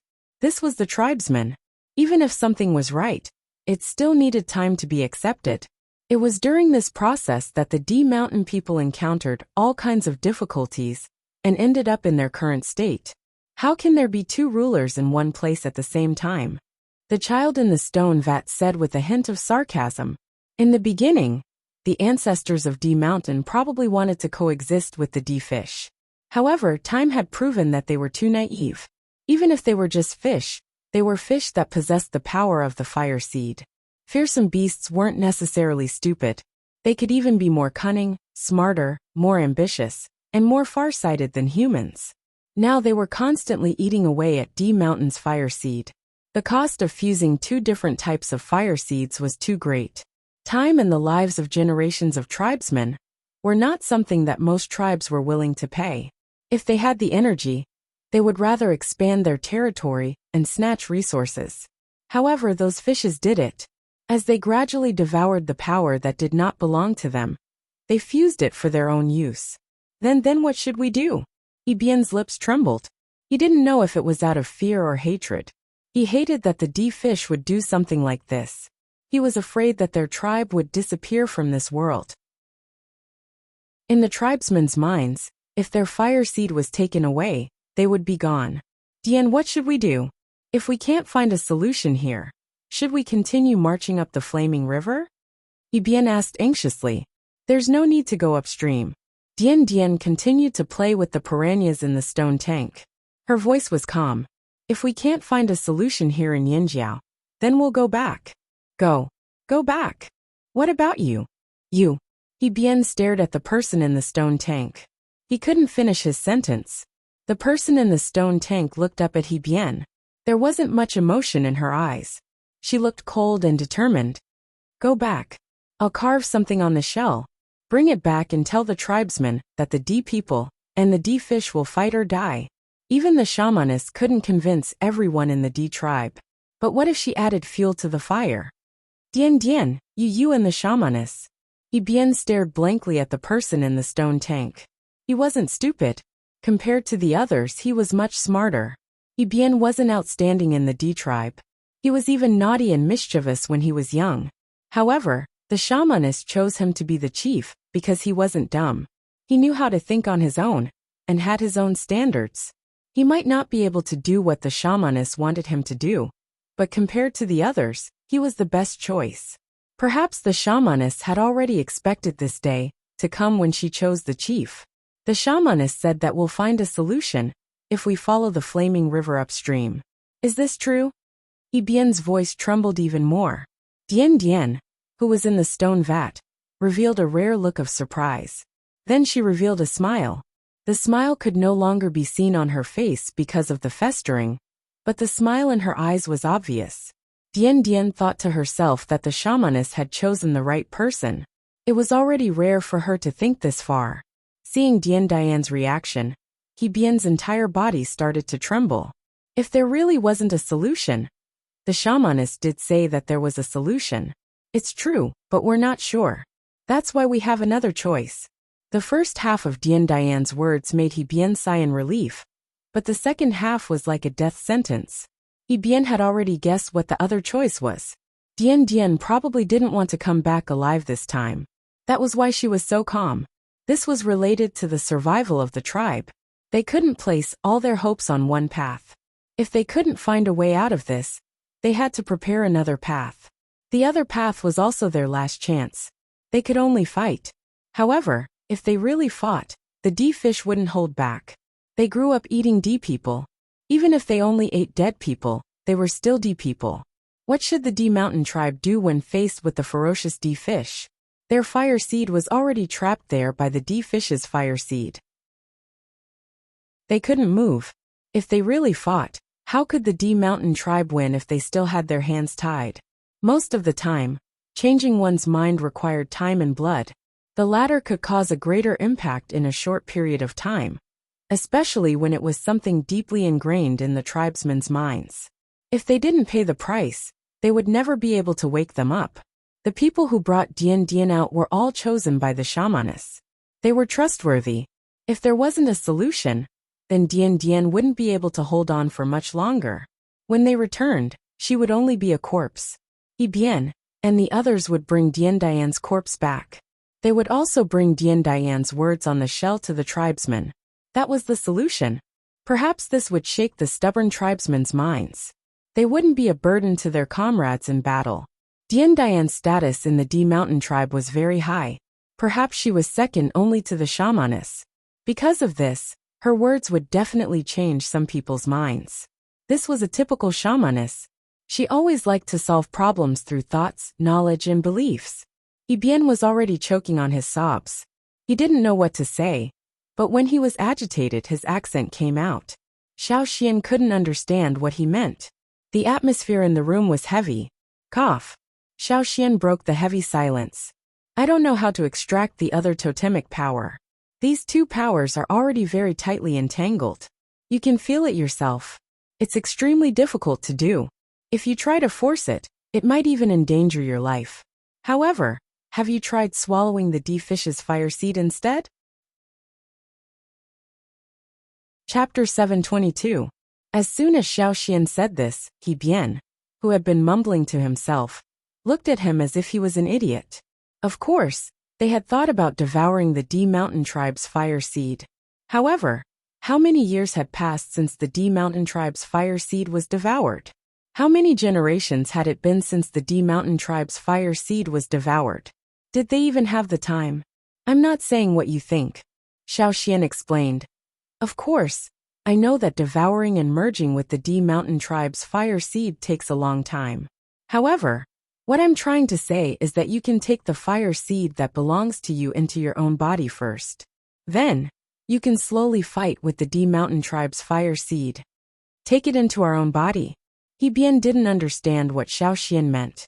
Even Dian Dian, who was playing with her fish, looked at Xiao Xian curiously. Guizhe understood what Xiao Xian meant when he heard Xiao Xian's words. That's right. Although this method isn't completely safe, it's much better than what you just said. According to what you said, there are actually two types of fire seeds in the D Mountain tribe's fire pond. It's just that the two types of fire seeds are mixed together. Many of you can't tell the difference. After all, the D Mountain tribe's fire seed was able to grow to its current size because it devoured the D Mountain tribe's fire seed. Therefore, it's understandable that you can't tell the difference. However, even if it's hard to tell, they are still two different types of fire seeds. You can use the parts that haven't been devoured to stop the D Mountain tribe from devouring them. Xiao Xian saw that He Bian and Dian Dian were listening to him, so he continued. The two types of fire seeds are mixed together in the fire pond. If you want to move them, it's not up to you to decide. Unless both sides agree, the D Mountain tribe will definitely not agree. This means that you won't be able to move your fire seed in the short term. Instead of fighting right now, why don't you merge the fire seed that still belongs to the D Mountain tribe into your own body? That way, the D Mountain tribe won't be able to snatch it away from you. Also, a totemic warrior who has merged with a fire seed will still be stronger than a totemic warrior who hasn't merged with a fire seed. Fire seed fuse into our bodies? To He Bian and Dian Dian, this kind of saying was rather novel, and they didn't even think about it. Actually, you should be able to sense that Yinjiao doesn't have a primitive fire seed, Xiao Xian said. He Bian only realized now because he was worried about his tribe and Dian Dian, so he didn't pay much attention to it. The D tribesmen didn't interact with the outside world on a daily basis. Even when they traveled up the flaming river, they tried their best to avoid other people. They had forgotten what it felt like to be rejected by fire seeds from different tribes. Even though Dian Dian was being trained as the next shaman, her experience was limited. She had never experienced the intense rejection of the fire seed. What she knew was limited to the theoretical knowledge taught by the shaman. Now that Xiao Xian mentioned it, she remembered that there was indeed such a thing. Primordial fire seed? Dian Dian caught hold of this term for the first time. Yes. For example, the fire seed that you D Mountain people put in your fire pond is a primitive fire seed. However, the fire pond in Yinjiao doesn't have a primitive fire seed. How is that possible? He Bian's worldview was refreshed once again. It had only been a short while today, but he had already been rejected multiple times. Nothing is impossible. Blood and fire come from the same source. Now many tribes on this mainland have merged with a primitive fire seed. The big tribes have already done so, and the small and medium tribes are following closely behind. The D Mountain people don't interact with the outside world and live far away, so you don't know about this. This isn't news anymore. If you don't believe me, you can go to the Flaming River trading point and ask around. On the other side of the stone bridge, there is a large trading point built by Yinjiao. He Bian's jaw dropped. He didn't know how to react. However, he knew that the Yinjiao head elder's words were probably true. The D Mountain people didn't like to interact with other tribes and lived in a remote area. If the other tribes didn't know about the merging of fire seeds, the D Mountain people definitely wouldn't know. Dian Dian, who was in the stone vat, showed a rare look of excitement. Can it really be merged? If they couldn't separate the fire seeds that were mixed together, then what about directly merging the parts that belonged to them? Now that they thought about it, it wasn't impossible. Perhaps the solution the shamaness mentioned really existed? Thinking up to this point, Dian Dian tried to climb out of the stone vat, but He Bian pressed her down. It was better for him to ask for help. Hence, before Xiao Xian could speak, He Bian fell to his knees. Head Elder, please save our D Mountain. Before this, He Bian had already told Gigu that as long as they could help the D Mountain people, they would do their best to help. Even if it was a rare treasure at the bottom of the sea, they would do their best to find it. Get up first. I'm not done talking, Xiao Xian said helplessly. Oh! He Bian got up and leaned against the stone vat.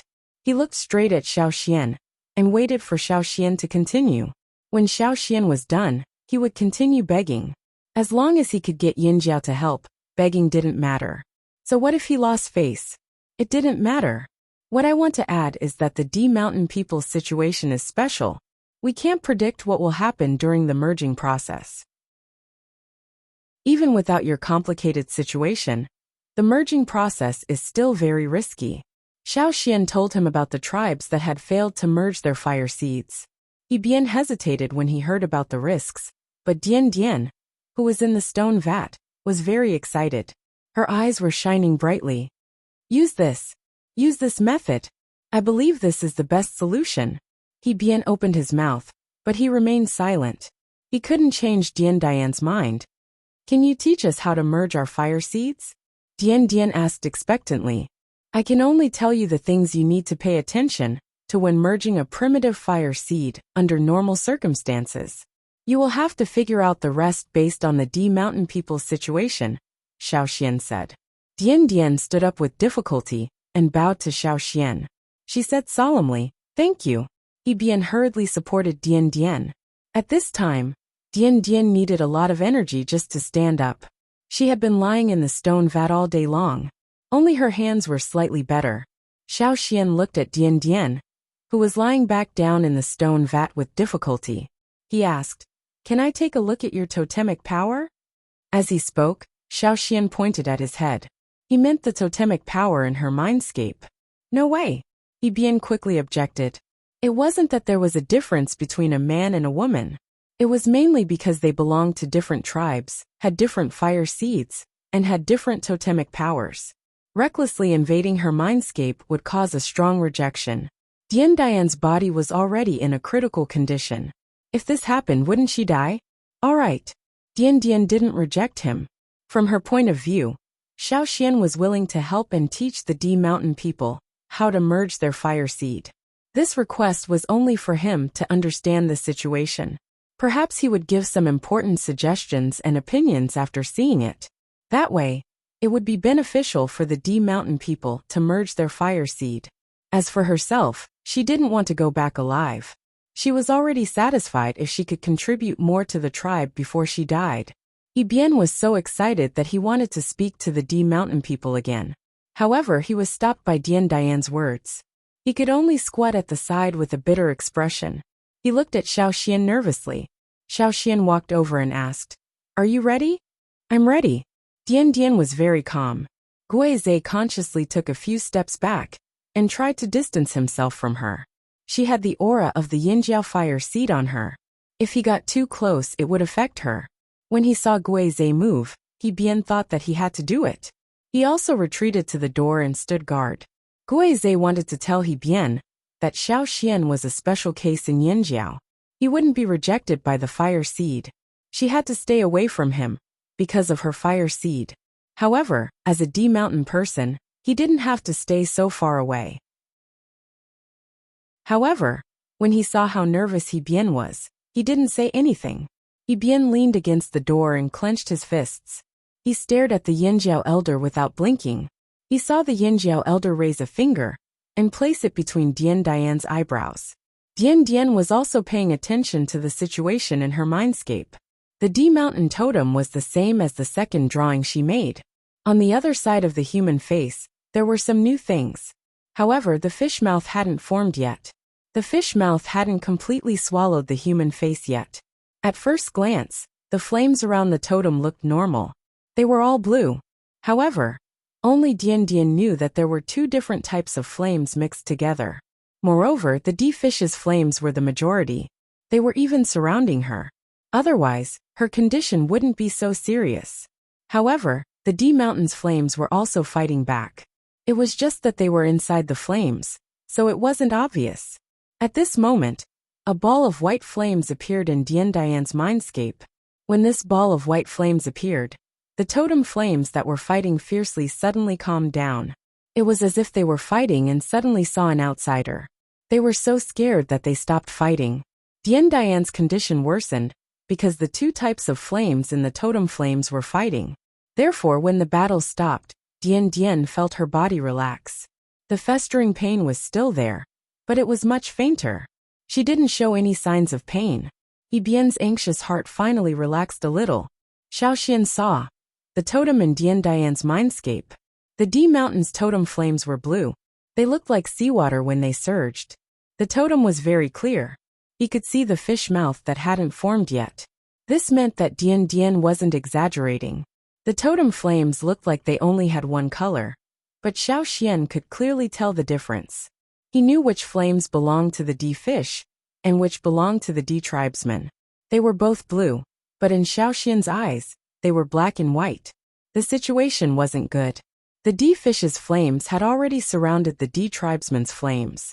On the surface, only a small portion of the D tribesman's flames could be seen struggling. At this moment, Xiao Xian had a feeling that he could help.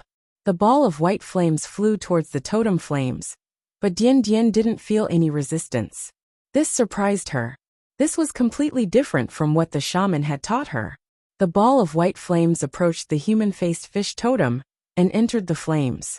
It was like a bright sword that cut through the chaotic darkness. The D tribesman's totem flames that had been surrounded by the totem flames took this opportunity to rush out. Chapter 723. The D fish's flames, which were originally attacking Dian Dian's mindscape and trying to devour the totemic flames, started to crack wider and wider. The D tribe's totemic flames were like warriors who saw the light at the end of the tunnel. They tried their best to break free. The battle started again, and this time, it was even more intense than before. Dian Dian had just started to feel better when a sharp pain came from her festering wound.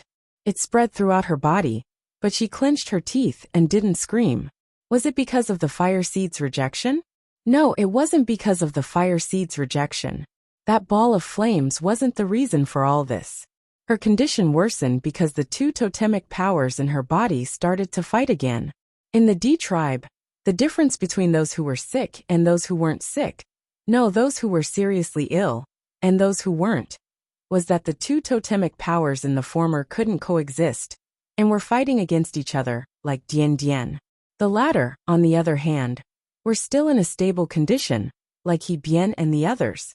Right now, the two totemic powers were fighting against each other, causing her condition to worsen. However, they weren't pushing her towards death. Instead, they were fighting back. They were fighting to keep Dian Dian away from death. Yi Bian, who had been staring at Dian Dian nervously, wanted to go closer when he saw Dian Dian in pain. However, Guizhe stopped him. Don't panic. It's not a bad thing. Yi Bian couldn't feel it, but Guizhe, as a shaman, could clearly feel that the D tribe's totemic flames were growing stronger. It's not a bad thing, but Dian Dian doesn't look like she's fine. Yi Bian panicked. If it wasn't for the fact that they had to merge their fire seed, he would have probably rushed up and attacked Xiao Xian.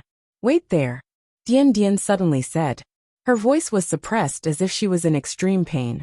However, she was determined and didn't allow Yi Bian to refute her. Hence, Yi Bian could only continue to stand there, anxious and uneasy. He kept staring at Dian Dian, afraid that something might happen. With Dian Dian's current condition, if she couldn't be treated, she would die in about 10 days. However, she still had 10 days. Every day counted. Could she not even last 10 days? However, no matter how anxious Yi Bian was, he couldn't go against Dian Dian's decision. After Dian Dian shouted, she didn't have time to pay attention to Yi Bian anymore. Right now in Dien Dian's mindscape, the two totemic flames were fighting fiercely. What Dien Dien found strange was that the D tribe's totemic power in her body was much stronger than before. Other than when she first awakened, she had never felt such active totemic power. Ever since she had awakened, her totemic power had always been weak. She had been forced back by the D fish's totemic flames. But now, she was like a terminally ill person who had suddenly returned to her peak state. She was getting stronger and stronger as she fought. It was simply unbelievable. There was another thing that surprised Dien Dien, and that was the ball of white flames in her sea of consciousness. The ball of white flames was right beside her.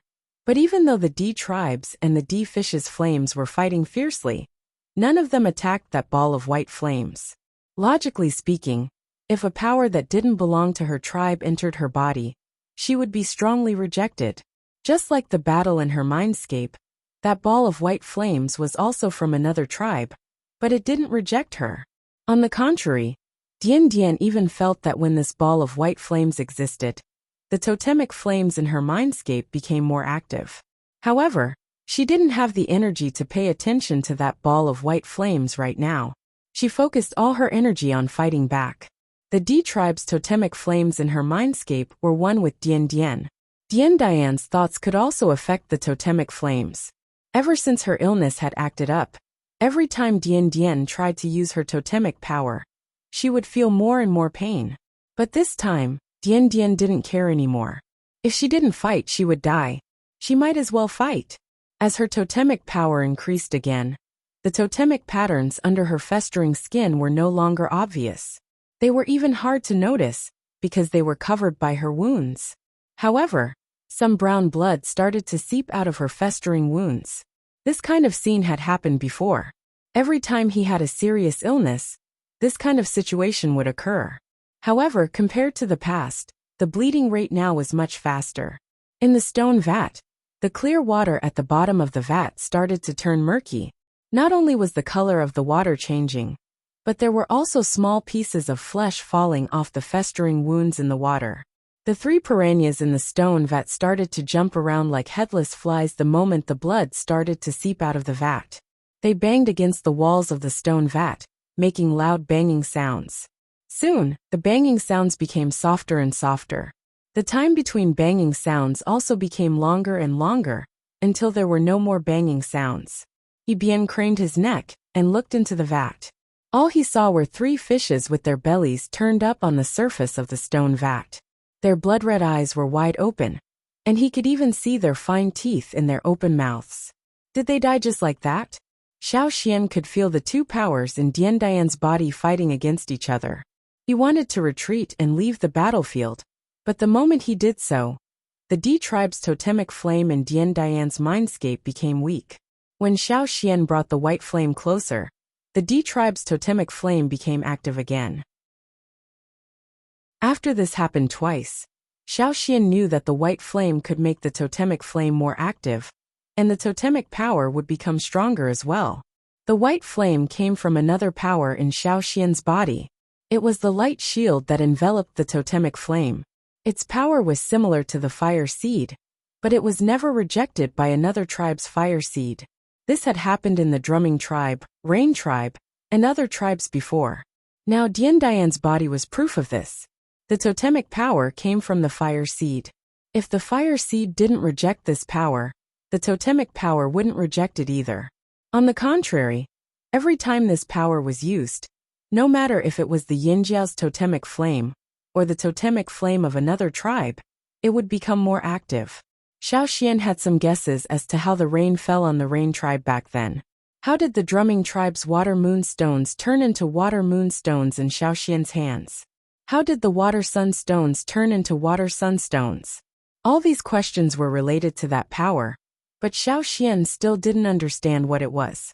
Xiao Xian controlled the white flame, and moved it closer to the D mountain tribe's totemic flame. With every inch it moved, the D mountain tribe's totemic flame became stronger.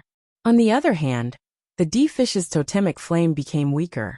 Xiao Xian didn't dare to let the white flame rush into the totemic flame all at once. That might cause an uncontrollable situation. He could only test it out bit by bit. This white flame was like a giant hand, pushing the tides of the battle. Under this push, the D Mountain Tribe's totemic flame started to fight back. As Xiaoxian pushed the white flame forward, the D Mountain Tribe's totemic flame also started to change. Retreat! Dian Dian suddenly said. She didn't want Xiaoxian to immediately retract the white flame.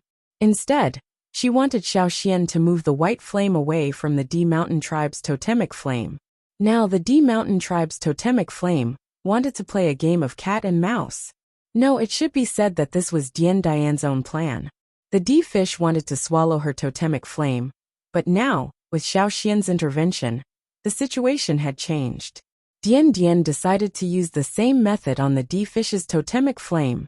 Xiaoxian could even feel the D Mountain Tribe's totemic flame in Dian Dian's mindscape. It was filled with anger and killing intent.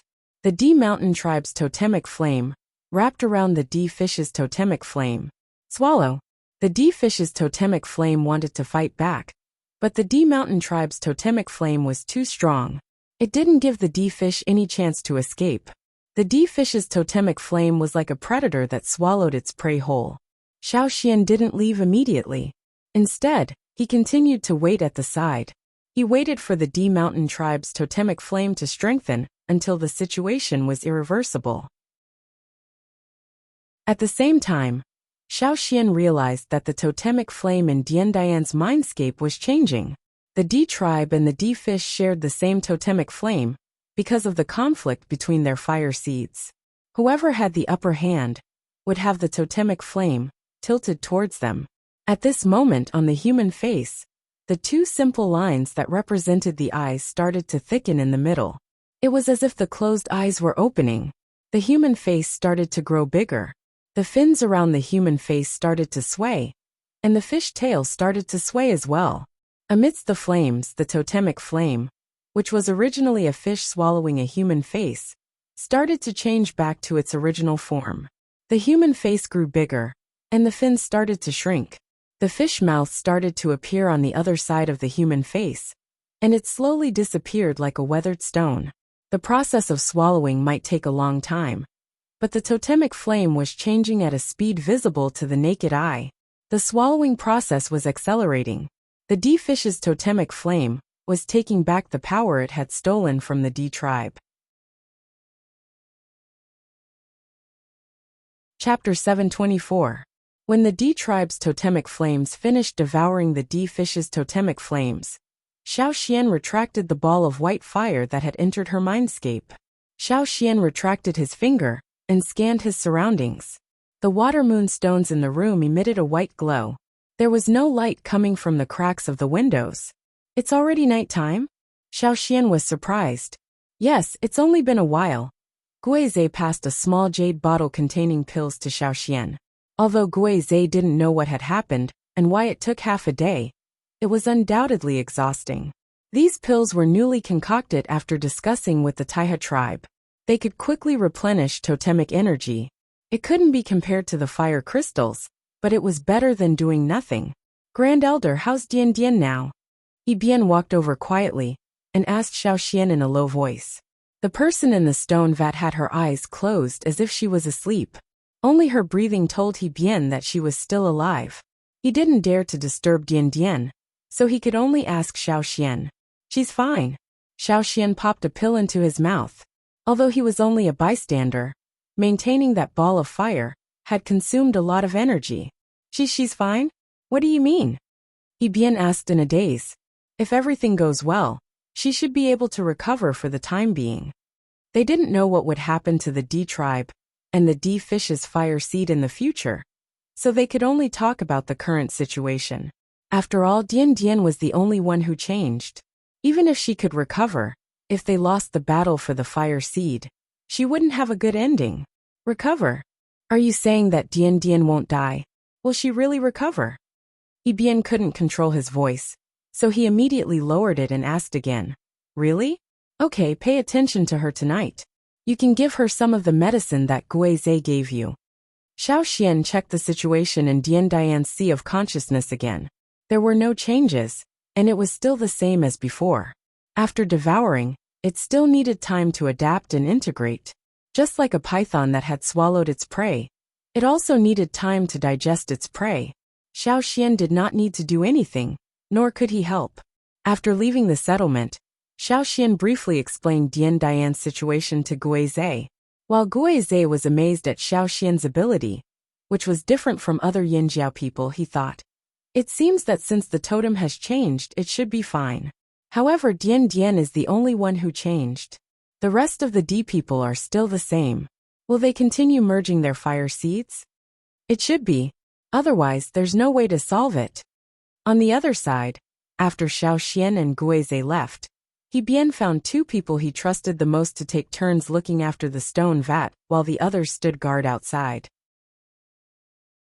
Inside the room, the light from the water moon stone allowed He Bian to see the situation in the stone vat clearly. Dian Dian's body was no longer bleeding. Most of her festering flesh had fallen off, and the water in the stone vat had changed color. It was also murky. The D people liked water, but they didn't like murky water. That was why He Bian carefully scooped the water out of the stone vat bit by bit. He also scooped out the 3 dead fish. Otherwise they would rot and stink. Then he scooped in new water. He tried his best to be as gentle as possible, and not make any noise. He was afraid that it would affect Dian Dian's recovery. After changing the water, He Bian and another warrior carried the dirty water out. When they were a distance away from the room, the warrior called Dulan asked He Bian worriedly, "Chief, can Dian Dian really recover?" "I don't know. That's what the Yinjiao Grand Elder said. Perhaps the solution that the shamaness mentioned really exists." "That's great. Our D Mountain tribe is saved." Looking at Du Lan's excited expression, He Bian had some things he wanted to say. However, he didn't dare to say anything. He had to wait for Dian Dian to wake up before making a decision. After all, the impact of what had happened was too great. Time passed by with He Bian's heavy heart. He Bian didn't sleep that night. The other D tribesmen didn't sleep either. They said that they would take turns to guard the place, but no one could fall asleep at a time like this. The 2 moons had disappeared, and the sun was starting to shine its light on the earth. He gently opened the window, and Yang Guang's light shone in. The water moon stone in the room was no longer needed. He Bian put away the water moon stone and looked at the stone vat. Most of Dian Dian's body was submerged in the water. Only the part above her nose was exposed. Her breathing wasn't heavy, but it was long and steady. She didn't look weak at all. Also, He Bian could feel that Dian Dian's life force had become stronger. It was much better than when they first arrived. He Bian didn't know if it was because of the sun shining on Yang Guang, or because of what he discovered, but his gloomy mood suddenly brightened up a little. Although the water in the stone vat had been changed, it had become murky again after a night. Her festering skin kept peeling off. He Bian didn't know how Dian Dian was doing, but judging from the fact that half of her head was above the water, she should be much better. At least the festering on her face had lessened. Although he couldn't see her original appearance, he could tell that her condition was improving. He Bian elbowed Dulan and the others beside him and said softly, "Go get some water." The water in the stone vat needed to be changed again. The D tribesmen still loved cleanliness. It was just that the conditions on their way here didn't allow them to do so, so they looked like they were in a mess. However, they could tolerate it, but they couldn't bear to see Dian Dian suffer. She was the next shaman. The shaman was the core of the tribesmen. He Bian was about to get up and get some water when he heard the sound of water coming from the stone vat. He quickly looked over. Dian Dian, who had her eyes closed as if she was sleeping, finally opened her eyes. There was even a hint of surprise in her eyes. Dian Dian understood her own body's condition, so she could obviously feel that her pain had lessened greatly. Her body was much lighter now, and her weakened totemic power was much stronger after a night of fighting and devouring. After awakening, Dian Dian could feel the power of a totemic warrior once again. Of course, this was something to be happy about. However, Dian Dian soon noticed that something was wrong.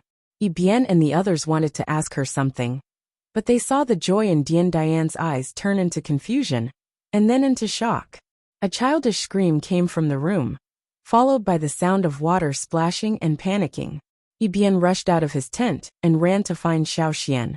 He didn't know where Xiaoxian lived, so he could only ask the Yinjiao people around him.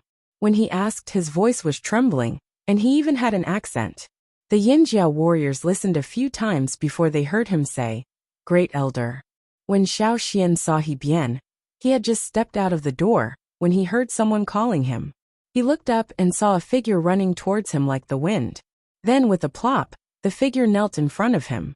"It's early in the morning. You don't have to be so formal," Xiaoxian said. No. He Bian's legs were weak. He was too frightened. When he ran over, he had already tripped twice. One of the times he even rolled quite a distance. The Yinjiao people who saw this scene started to wonder if the D tribe had trouble walking. He Bian was shocked and anxious. He couldn't explain himself clearly. After he got up, he immediately dragged Xiaoxian towards the tent. When Xiaoxian saw He Bian like this, he knew that something must have happened to Dian Dian. He sent someone to inform Guizhe and Gigu. Then he followed He Bian to the tent. He wouldn't understand if He Bian explained himself, so he had to go and see for himself. When they arrived at the tent, Xiaoxian saw more than 20 D warriors waiting outside. Every one of them looked anxious. Some of them didn't know what to do, and some of them just stood there in a daze. It was as if they were too frightened. One of them wanted to drink water from the water tank outside to calm himself down. However, before he could bring the water to his mouth, he shook it off. The water in the ladle splashed out as his arm shook, but that D tribesman didn't seem to notice it. He continued to bring the ladle to his mouth. As they walked into the tent and towards the stone tank, Xiaoxian saw more than 10 D tribesmen standing there in a daze. He couldn't help but frown. What happened? Why were the D tribesmen so frightened? Dian Dian's life definitely wasn't in danger. If that was the case, He Bian and the others wouldn't be like this. There was only shock in their eyes, not sadness. There was the sound of splashing water in the room. It was louder than the splashing sound he heard yesterday. It didn't sound like a child's hand. Also, there was no laughter today. The atmosphere was strange. The splashing sound stopped when they sensed Xiaoxian's arrival. When he finally arrived at the door, there were a few D tribesmen standing by the door. They were drenched by the splashing water, but Xiaoxian didn't look at them. He quickly walked into the room and looked inside. What happened? Holy shit! Xiaoxian's footsteps stopped abruptly. His whole face seemed to be frozen, maintaining a look of shock. What? Ghost? Xiaoxian pointed at the stone tank. His mouth opened and closed a few times, but no words came out. Not long after, Xiaoxian, Gigu, Guizhe, and the 2 retired shamans also rushed over. Guizhe wanted to see how Dian Dian's condition was after Xiaoxian's intervention yesterday. The other 3 were just curious.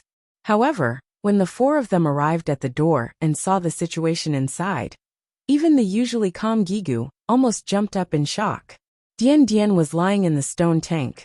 Her upper body was wearing the clothes made of fish skin she wore yesterday, but her lower body was a fishtail. Gigu really wanted to ask, "Are you a human or a beast?" However, he was too shocked and didn't know much about the situation, so he didn't say anything. Deep down, however, he was roaring. They thought that EC's half-beast human slave was already a novelty, but they didn't expect an even bigger surprise to be waiting for them here. Xiaoxian regained his senses. He took a deep breath and tried to calm down. Mermaid. Dian Dian could face death calmly in the stone tank, but now, she was like a child. Her eyes were red, and she almost burst into tears. She had only swallowed a portion of the D fish's energy. How did she end up like this? Chapter 725. Xiaoxian didn't expect to see something like this. The D mountain tribe doesn't react like this when you use your totemic power, right? Xiaoxian asked. No, definitely not. He Bian shook his head vehemently. The D mountain tribe had never seen anything like this before. They had never seen anything like this in their ancestors' records. At least, they hadn't seen anything like this in the records that had been passed down. Otherwise, they wouldn't be so scared. They often interacted with fish, but they never thought that they would really become fish one day. This is strange. After Xiaoxian calmed down, he walked closer to the stone vat to take a closer look. Dian Dian had completely lost her cool. She didn't know what to say. She could only wave her fishtail that shouldn't exist helplessly, as if she was trying to make sure that this wasn't a dream. The slapping sound that Xiaoxian heard before he entered the room was the sound of Dian Dian's tail swinging. The water in the stone vat had also been flung out. There were water stains all over the room. Everyone who was guarding the room was drenched as well. But at this moment, no one cared about wiping the water off. They just stood there in a daze, not knowing what to do. "Let me take a look at your totemic power," Xiaoxian said. Dian Dian didn't reject him. She looked at Xiaoxian expectantly, hoping that Xiaoxian would be able to find the reason. Xiaoxian reached out his hand and placed it between Dian Dian's eyebrows. A white ball of fire entered her mindscape. The D Mountain tribe's totemic power had stabilized. There weren't any changes for the time being. It remained the same as when Xiaoxian left yesterday. The human face was very obvious in the totemic power. There was no fish mouth, and the fins were much smaller. That was why the human face and the fish body were the most obvious parts of the totemic power. Some of the lines on the human face had already disappeared. The eyes were slightly open, and the fishtail swayed along with the totemic flames around it. From the appearance of the totemic flames, it was obvious that Dian Dian's totemic power was very active. "Try retracting your totemic power," Xiaoxian said. "I can't take it back. I can't control it." This was also Dian Dian's dilemma. Since the beginning of the devouring yesterday, the totemic power had been released, and it had been active all the time. Dian Dian herself had not been able to control the changes of the totemic power. This time, even Xiaoxian was confused. After all, the D Mountain tribe's situation was unique. He couldn't use common sense to judge them. If one only looked at the totems and totem flames in the sea of consciousness, it should be in Dian Dian's favor, and this favorable situation was very stable. Finding nothing unusual, Xiaoxian retracted his finger and asked, "How do you feel now?" "Not so good." Dian Dian swung its fishtail and slapped the stone vat loudly. Anyone who had been a person for so many years would not feel good if they suddenly became like this one day. "That's not what I'm asking. I'm asking if you're getting better. Does your body feel strong?" The slapping sound of her fishtail suddenly stopped. Because of the shock early in the morning, Dian Dian hadn't been able to calm down and check her body carefully. She only knew that the devouring was successful. However, after hearing Xiaoxian's question, Dian Dian's expression changed. She started to check her body's condition carefully. No one knew her better than her. The illness caused by the conflict between the two opposing forces was gone. Now Dian Dian only had the totemic power of the D Mountain tribe in her body. Although the devouring power hadn't completely merged with the totemic power, this situation wouldn't change for the time being. It meant that her illness had been resolved at the source. Her illness was really resolved, but it brought about another problem. Her body was full of energy, just like when she had just woken up. She felt that if she dived into the sea now, she could dive to a deeper place and return unscathed. If she ignored the changes in her body, she would be very excited right now. "I feel great. I want to swim in the sea," said Dian Dian. Hearing this, He Bian and the others finally felt a little comforted. No matter how scary the changes were, at least her illness was cured. She wouldn't have to die. "Actually, you can try," said Xiaoxian. "Whether the changes in your body are good or bad, you will know better when you move. We don't have an ocean here, but there is a man-made lake in the tribe.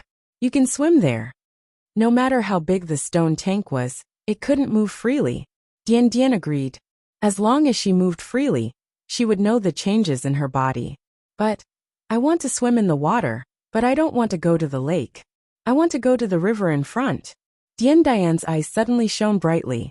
She was muddle-headed just now. She was too frightened and didn't understand. Actually, being alive was already the best thing that could happen to her. So what if this change was shocking? As long as it didn't affect her movements, as long as she could return alive, as long as she could solve the D Mountain tribe's problem, this change was nothing. "The river in front. You want to swim in the flaming river?" asked Xiaoxian. Yes, Dian Dian was determined. "But the flaming river is very dangerous. There are many piranhas. Big piranhas." Gigu felt that this child was too brave. Just because she could play with small piranhas, it didn't mean that she didn't have to worry about big fish. Besides, there were other dangers in the river besides piranhas. The flaming river. Dian Dian confirmed. He bien carry me there. He bien wanted to persuade her too, but seeing how determined Dian Dian was, he didn't say anything. Besides, he also wanted to see how Dian Dian would fare in the water. At most, they would protect her more. He bien called 3 people over and planned to carry the large stone vat out. "Let me do it," said Xiao Xian as he walked over. The 4 of them carried the heavy stone vat, and it was difficult for them to walk. It was fine on flat ground, but it was even more difficult when they were going down the mountain. If one of them was distracted and accidentally slipped, the stone vat might overturn. Xiao Xian decided to help again. He bien wanted to refuse. He felt that there was no need to ask the Yinjiao people for help. However, when he saw Xiao Xian easily carry the stone tank on his shoulder and walk out, he closed his mouth and followed silently. Guizhe and the others followed closely behind. They also wanted to see if the D tribesmen could still swim freely. The D tribesmen were originally good at swimming. When Xiao Xian carried the stone tank down the mountain, he attracted the attention of many Yinjiao tribesmen.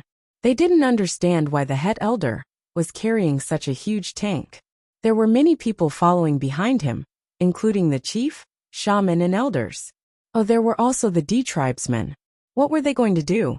Some people wanted to follow them to take a look, but Gigu glared at them, and they turned away.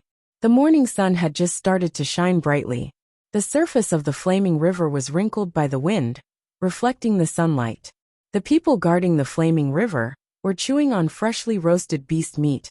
As they looked curiously into the distance, they saw their head elder carrying the stone tank to the riverside.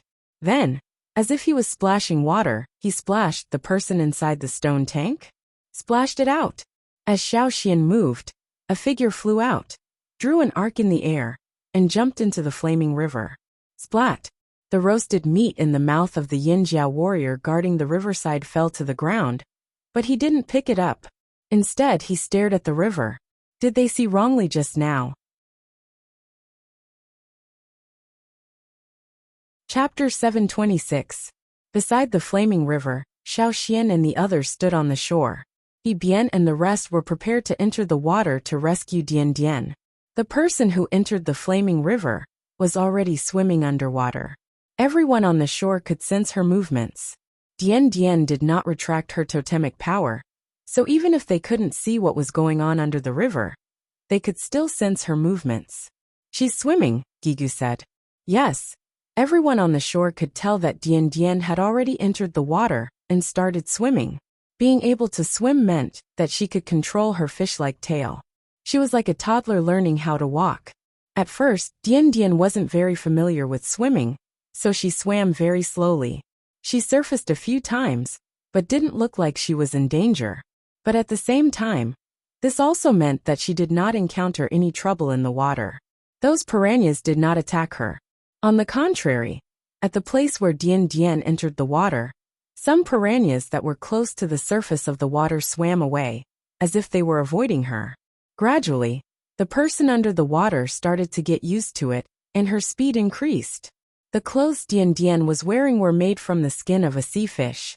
The D tribe's clothes could be used in the water at any time. Moreover, it was convenient for them to move around in the water. Even though Dian Dian's clothes were a little too big due to her illness, the fish skin clung to her body when she swam around, so the resistance she received was much lower compared to other clothes. Moreover, Dian Dian had also changed. Faster, faster, faster still. The school of piranhas under the water sensed the people approaching them, so they hurriedly scattered to the sides to avoid the people chasing after them. If it was any other person or beast that entered the water, they would definitely swarm over and bite them with their mouths full of sharp teeth.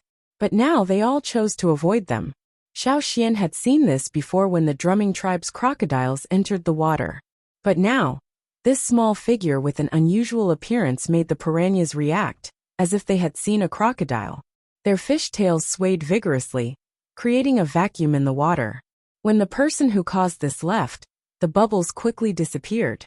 The people who sensed the movement underwater almost simultaneously opened their mouths wide in shock. No matter how fast a person could swim in the water, their speed would still be limited by their body structure. However, Dian Dian's speed in the water had already exceeded that limit. No matter how fast the D mountain tribesmen swam, they would not be able to compete with Dian Dian. If He Bian and the others entered the water now, they would be left behind in the blink of an eye. How could it be so fast? He Bian murmured as he sensed the movements of the people under the water and looked upstream. Dian Dian was like an arrow shuttling back and forth in the water. It did not slow down at all as it swam upward, so when it came out of the water, it left an extremely long white line in the water. Pa! With a large splash, a fish half the size of a human was slapped onto the shore. Its mouth opened and closed as if it wanted to bite something. However, not long after it landed on the shore, it was knocked unconscious by the back of a knife. He Bian tossed the unconscious fish aside and waited for Dian Dian to reach the shore before deciding whether to stay or leave. The person in the water only came out of the water for a moment. When the water splashed, they could still see her tail coming out of the water. The scales on her tail were still reflecting the sunlight. Low and deep sounds mixed with a few sharp sounds could be heard, which came from the water. He Bian and the others heard this sound and had a strange expression on their faces. What's wrong? Did Dian Dian make that sound just now? Xiaoxian asked. Yes. When we D mountain tribesmen are in the water, we can't speak, so we make some sounds instead. It's just like how you whistle. Different sounds have different meanings. The sound Dian Dian made just now was telling us that she's fine. She's feeling very good. I see. Xiaoxian finally understood. He Bian thought that Xiaoxian was just thinking about the sound Dian Dian made in the water. However, at the same time, Xiaoxian also understood the origin of the D mountain tribesmen's unique accent. When the D mountain tribesmen were excited, they would unconsciously use that accent when they spoke. Some of the low and sharp syllables came from their habit of using the accent in the water. Over time, it might have developed into the unique accent of the D mountain tribe. If they heard a similar accent in the future, they would definitely know it was the D mountain tribesmen. Their accent was very special, and normal people would not be able to imitate it. The person in the water was still swimming quickly. He Bian thought that Dian Dian's movements would be greatly restricted when she turned from a normal human into a half-human half-fish. However, it seemed like this change made Dian Dian swim even faster. Even if He Bian was in his best condition, he would not be able to catch up to her speed. It was simply amazing. Also, when he saw Dian Dian's transformation, He Bian felt that half of her body was very similar to the D fish. When Dian Dian slapped the fish out of the water, other people might not be able to tell, but the D mountain tribesmen who were familiar with the D fish knew that the way she swam was very similar to the D fish. If it wasn't for Dian Dian's exposed upper body and only her tail, He Bian and the others would definitely think that it was a D fish. It was too similar. Dian Dian swam upstream. There was a stone bridge blocking the Mu Fa's way. The Yinjiao warriors guarding the stone bridge heard Xiaoxian's whistle from the foot of the mountain and looked around carefully. There seemed to be something approaching quickly in the water. However, Xiaoxian's whistle just now told them not to make a move. Hence, the people guarding the stone bridge could only stare at the water. It was getting closer. It was getting closer. The sound of water splashing could be heard. About 20 to 30 meters away from the bridge, the water suddenly exploded, and a figure jumped out of the water. In the blink of an eye, it was already above the stone bridge. It drew a short arc and dove into the water again. The water splashed and reflected the dazzling light. Some splashed onto the stone bridge and made splashing sounds. What was that? Was it a human? I saw a human head. Bullshit, it was a fish. I definitely saw a fish tail. It was a human. I even saw hair. Fish. It was definitely a fish. You saw wrong. You saw a fish's whiskers. The Yinjiao warriors who were guarding the stone bridge argued. The person who dove into the water didn't jump over the stone bridge again. Instead, she swam back from the bottom of the stone bridge. Dian Dian was very excited. Although the river wasn't as comfortable as the sea, she was in a good mood. Ever since she got sick, she hadn't been able to swim so freely for a long time. She didn't want to go ashore, yet so she swam back and dove deeper into the flaming river. She wanted to play for a while longer. On the shore at the foot of the mountain, Bien and the others were much more relaxed now. So what if they became abnormal? As long as they could survive and swim freely in the water, they could accept this little change. This was the first time Bien smiled since he left the tribe. However, when he thought about the fire seed problem, his heart sank again. He turned to the Xiao and asked about the fusion of the fire seed. Xiao gave him a simple explanation. Bien might not understand some things, but he would explain it to Dian in detail later. However, I have to remind you of something, Xiao said. What is it? Bien asked. Are you planning to fuse with the D Mountain's fire seed first, then slowly consume the D Fish's fire seed for your own use? That's right. They took our fire seed's power, so of course we have to take it back. Bien gritted his teeth as he spoke. His eyes were filled with hatred. If your plan succeeds, and you take the D Fish's fire seed for your own use, then your situation will be very similar to Dian's, Xiao said. The two totemic powers in Dian's body had already fused into one. The D Mountain tribe would also fuse the two fire seeds into one and take back the D Fish's fire seed's power. When that happened, it would be similar to the fusion of the two fire seeds. The totemic power was a form of the fire seed's power. When that happened, the D Mountain tribesmen would definitely be in the same situation as Dian. When that happened, Bien's eyes widened when he thought about it. Are you saying that we might end up like Dian? I'm just saying that it's possible. No. I think it's really possible. The more he thought about it, the more he felt that what Xiao said was very likely to happen. Bien couldn't stay calm anymore. Although Dian's speed in the water was much faster, and she could dive for a longer time, so her advantage in the water was greatly increased. However, if the entire D Mountain tribe ended up like that, the scene would be too horrifying. Bien didn't dare to imagine it. However, he wasn't the final decision maker of the tribe. He still had to wait for Dian and the shamanist to make the decision. As he spoke, Xiao expression changed. He looked towards the river. The others also felt the presence of something approaching. However, other than Dian, there was another splash. A wave rose, and a figure about the size of a human was thrown onto the shore. Xiao looked at the figure that fell from the sky, and was stunned for a moment.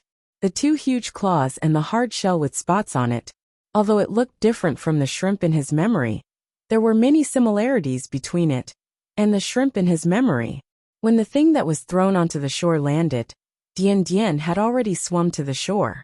It wasn't convenient for her to walk on land yet, so Bien had to carry her into the stone vat. Dian, what are you holding in your hand? Bien asked. That fellows. Dian, who was lying in the stone vat, wagged her tail. She waved an especially thick and long tentacle in her hand, and pointed at the thing that was thrown onto the shore. I found it at the bottom of the river. When I pulled it up, I broke a long strand of its tentacle. Chapter 727. Seeing that Dian was safe and sound, Bien and the others asked her about her condition. She replied, I feel great. Bien told Dian about Xiao concerns. Dian, who was originally excited, fell silent. Bien didn't disturb her. He knew that Dian was thinking and weighing the pros and cons. Bien waited for a while until the Yinjiao people asked when they were leaving. He leaned over and whispered, Dian, should we go back to the house first? There was no reply. Bien asked again, but Dian still didn't reply. Xiao walked over and reminded him. She's asleep. Fell asleep? Bien squatted down and looked over. Dian's head was lowered, so he couldn't see her expression, even when he leaned over. Now that he looked again, Dian's eyes were closed and her breathing was calm. She's probably tired. Xiao carried the stone vat and walked up the mountain. Dian had just recovered from her illness, and the two types of energy in her body had just merged. However, they hadn't completely merged yet, so it was difficult to control them. Moreover, She had been swimming excitedly in the river for a while, and had used up a lot of energy. Now that she was resting, she was exhausted and fell asleep while thinking. Bian had no choice but to wait for Dian Dian to wake up before asking about their next plan. Dian Dian slept all the way until the next morning. She was still in the stone vat. The temperature wasn't low at this time of the year, and the D people were resistant to the cold.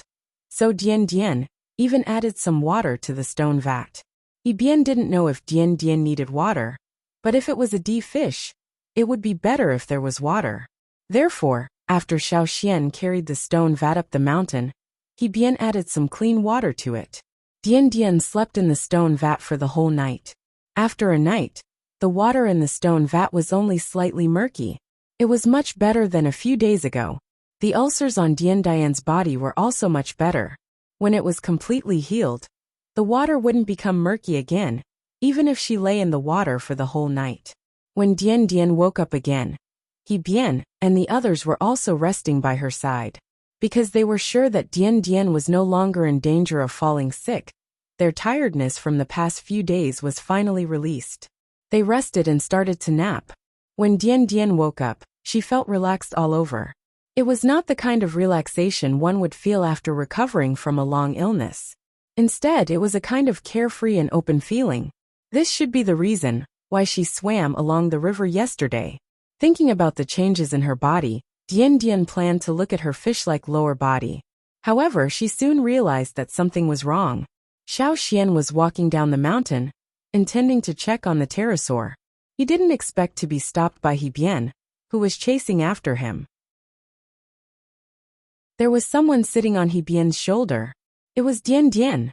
However, unlike yesterday, Dian Dian looked like an ordinary person instead of being half human and half fish. Grand Elder, Great Elder, something has happened again. Bian huffed and puffed as he ran over. He didn't even have time to catch his breath. He pointed at Dian Dian and said to Xiao Xian, "Great Elder, look. She's changed again." He had already mentally prepared himself and accepted Dian Dian's half-human, half-fish form. However, he didn't expect her to change back the moment she woke up. Now, the D Mountain tribesmen didn't look for the chief or shaman. They only looked for the Great Elder. Bian couldn't remember Xiao Xian's name. He only knew that if he needed help, he should look for the Great Elder of Yinjiao. Earlier, he went straight to Xiao Xian's place to look for him. When he heard that Xiao Xian had gone down the mountain, he didn't even stop and ran down to look for him. Now Xiao Xian could only put the pterosaur matter aside and return to where the D Mountain tribesmen were staying. He looked at Dian Dian's mindscape. Everything was normal. It was almost the same as yesterday. The only difference was that Dian Dian's totemic power had been retracted. "Try using your totemic power again," Xiao Xian said. Dian Dian was worried that she would suddenly change back into her half-human, half-fish form. That was why she was wearing a fish skin skirt. Only her feet were exposed. After Xiao Xian's suggestion, the totemic power on Dian Dian's body started to become active. Fish scales started to appear on her body, especially on her lower body. Although she was wearing a fish skin skirt, her bent knees were still very obvious. However, as the totemic power became more active, the curves became smoother. Her feet started to change at a speed visible to the naked eye. The fish scales around her ankles and greenish-gray lines appeared on the soles of her feet. The color gradually darkened, and the shape of her feet started to change as well. Eventually, they became the two lobes of a fish tail. Bian was stunned when he saw this. He thought that Dian Dian would always be in her half-human, half-fish form. Now it seemed like she could still change. This meant that they had to re-evaluate this transformation. Perhaps this transformation wasn't so bad for the D Mountain tribesmen after all. "How do you feel right now?" Xiao Xian asked Dian Dian. "Same as yesterday. I feel full of energy. I want to swim in the water." Dian Dian flapped her tail. She really wanted to jump into the wide water and swim to her heart's content. "Then can you retract your totemic power?" Xiao Xian asked again. This is very difficult. However, compared to yesterday, I can control it a little. But it will be very slow," Dian Dian said. In order to confirm whether the changes in her body were really caused by the totemic power, Dian Dian swam in the flaming river again. When she felt tired and exhausted, she went ashore again. Xiao Xian didn't need to carry the vats anymore. He switched to a large basket made of vines. He Bian and the others let Dian Dian stay in the basket while they carried her up and down the mountain. It was much easier this way. After Dian Dian finished her swim and was exhausted, she slept for the night. When she woke up the next day, she turned back into her human form. After repeating this process for a few days, they finally understood the crux of the problem. It was easy to release totemic power, but difficult to retract it. However, Dian Dian's transformation was undoubtedly caused by the totemic power. Therefore, if she could release and retract her totemic power like a normal person, she might be able to control both forms. He Bian understood this too. That was why he started to reconsider the pros and cons of this transformation for the D Mountain tribesmen. These few days, the Yinjiao tribesmen often saw a figure on the flaming river. She swam in and out of the flaming river like a water arrow. She even dragged one or two strange-looking river beasts up and gave them to the Yinjiao tribesmen to eat. The head elder said that those beasts were edible and tasted pretty good. The shells of the river beasts were also made into other things by the tribesmen. About 10 days later, the festering on Dian Dian's body had completely disappeared. She was also gradually able to control her totemic power. Although she wasn't very familiar with it yet, she believed that she would be able to control this transformation in a while. During this time, Xiao Xian also told Dian Dian about the things she needed to take note of when merging her fire seed. After her illness was cured and they found a way to solve the tribe's current problems, Dian Dian, He Bian and the others couldn't stay here any longer. They had to return as soon as possible. There were still schools of D fish eyeing their tribe. They couldn't stay outside for too long. The D Mountain tribesmen didn't like other people interfering in their battles, so Xiao Xian didn't ask to go with them. He only said that if there was a chance, he would bring the fleet downstream. He hoped to see them at the D Mountain near the estuary. If we succeed, we will go up the flaming river and visit the Yinjiao tribe again with gifts. Dian Dian stood on the Mufa and thanked Xiao Xian and the others solemnly. The shells and gemstones they brought would all be left in Yinjiao. If they won in the future, they would bring more treasures from the sea as thanks. If they could really solve the problem of the D fish, and if the D Mountain tribesmen could also experience the same changes as Dian Dian, they wouldn't even need to use boats to travel upstream. This would greatly reduce the time they needed to travel upstream. Just think of Dian Dian's speed in the water. Chapter 728. The arrival of the D Mountain tribesmen didn't affect the people at the Flaming River trading point. Most of the travelers didn't even know that there was a group coming from the Flaming River. The D Mountain tribesmen didn't like places with many strangers, so they didn't go to the trading point. The Yinjiao tribesmen only talked about it for a few days before they gradually shifted their attention to other things. However, the D Mountain tribesmen's incident made Xiao Xian think a lot. Even after they left, Xiao Xian was still thinking about it. The D Mountain tribesmen's transformation was due to the fire seed.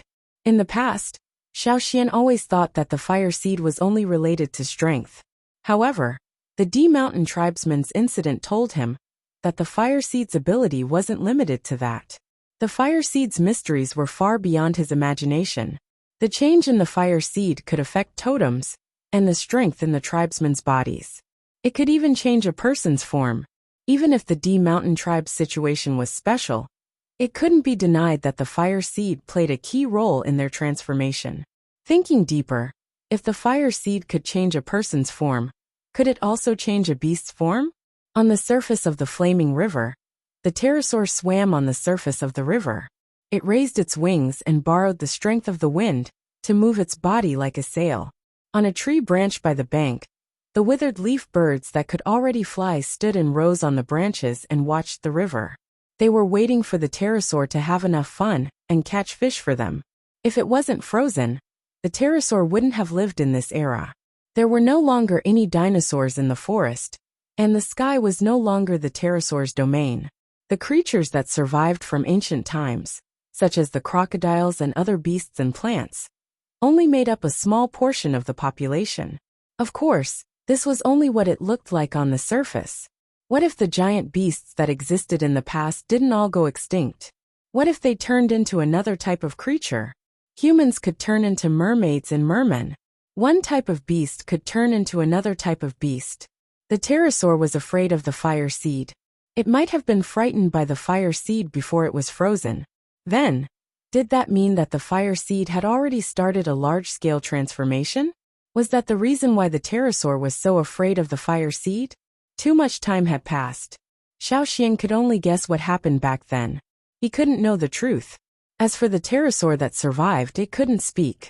Even if it could, it might not know much. The fire seed was indeed a mysterious thing. There was also the other power within Xiaoxian's body, the light shield that could bring out the white fireball. Where did the strange stone that brought him to this world come from? Xiaoxian sighed.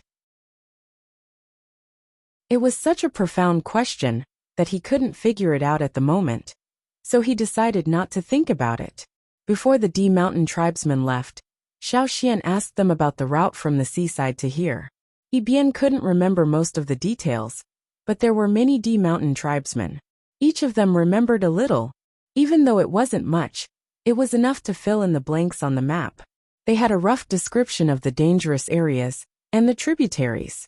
At least, when the Yinjiao people traveled downstream in the future, they wouldn't be too passive. When Dian Dian left, she took the big shell with her. They might need it on the way back. If Dian Dian suddenly turned into a half-human, half-fish and couldn't turn back immediately, she could stay in the shell longer. At least, she could rest in the shell when she got tired of swimming. Most of the D Mountain tribesmen slept in shells.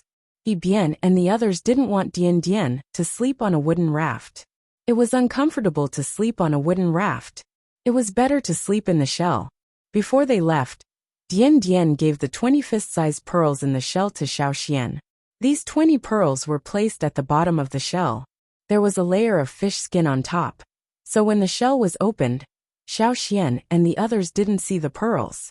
Those 20 pearls were carefully selected. They had a certain healing effect on ordinary diseases. When they were put in the shell, they probably wanted Dian Dian to feel better. Unfortunately, those pearls had no effect on Dian Dian's condition. Dian Dian had already recovered by the time they returned, so she didn't need the pearls anymore.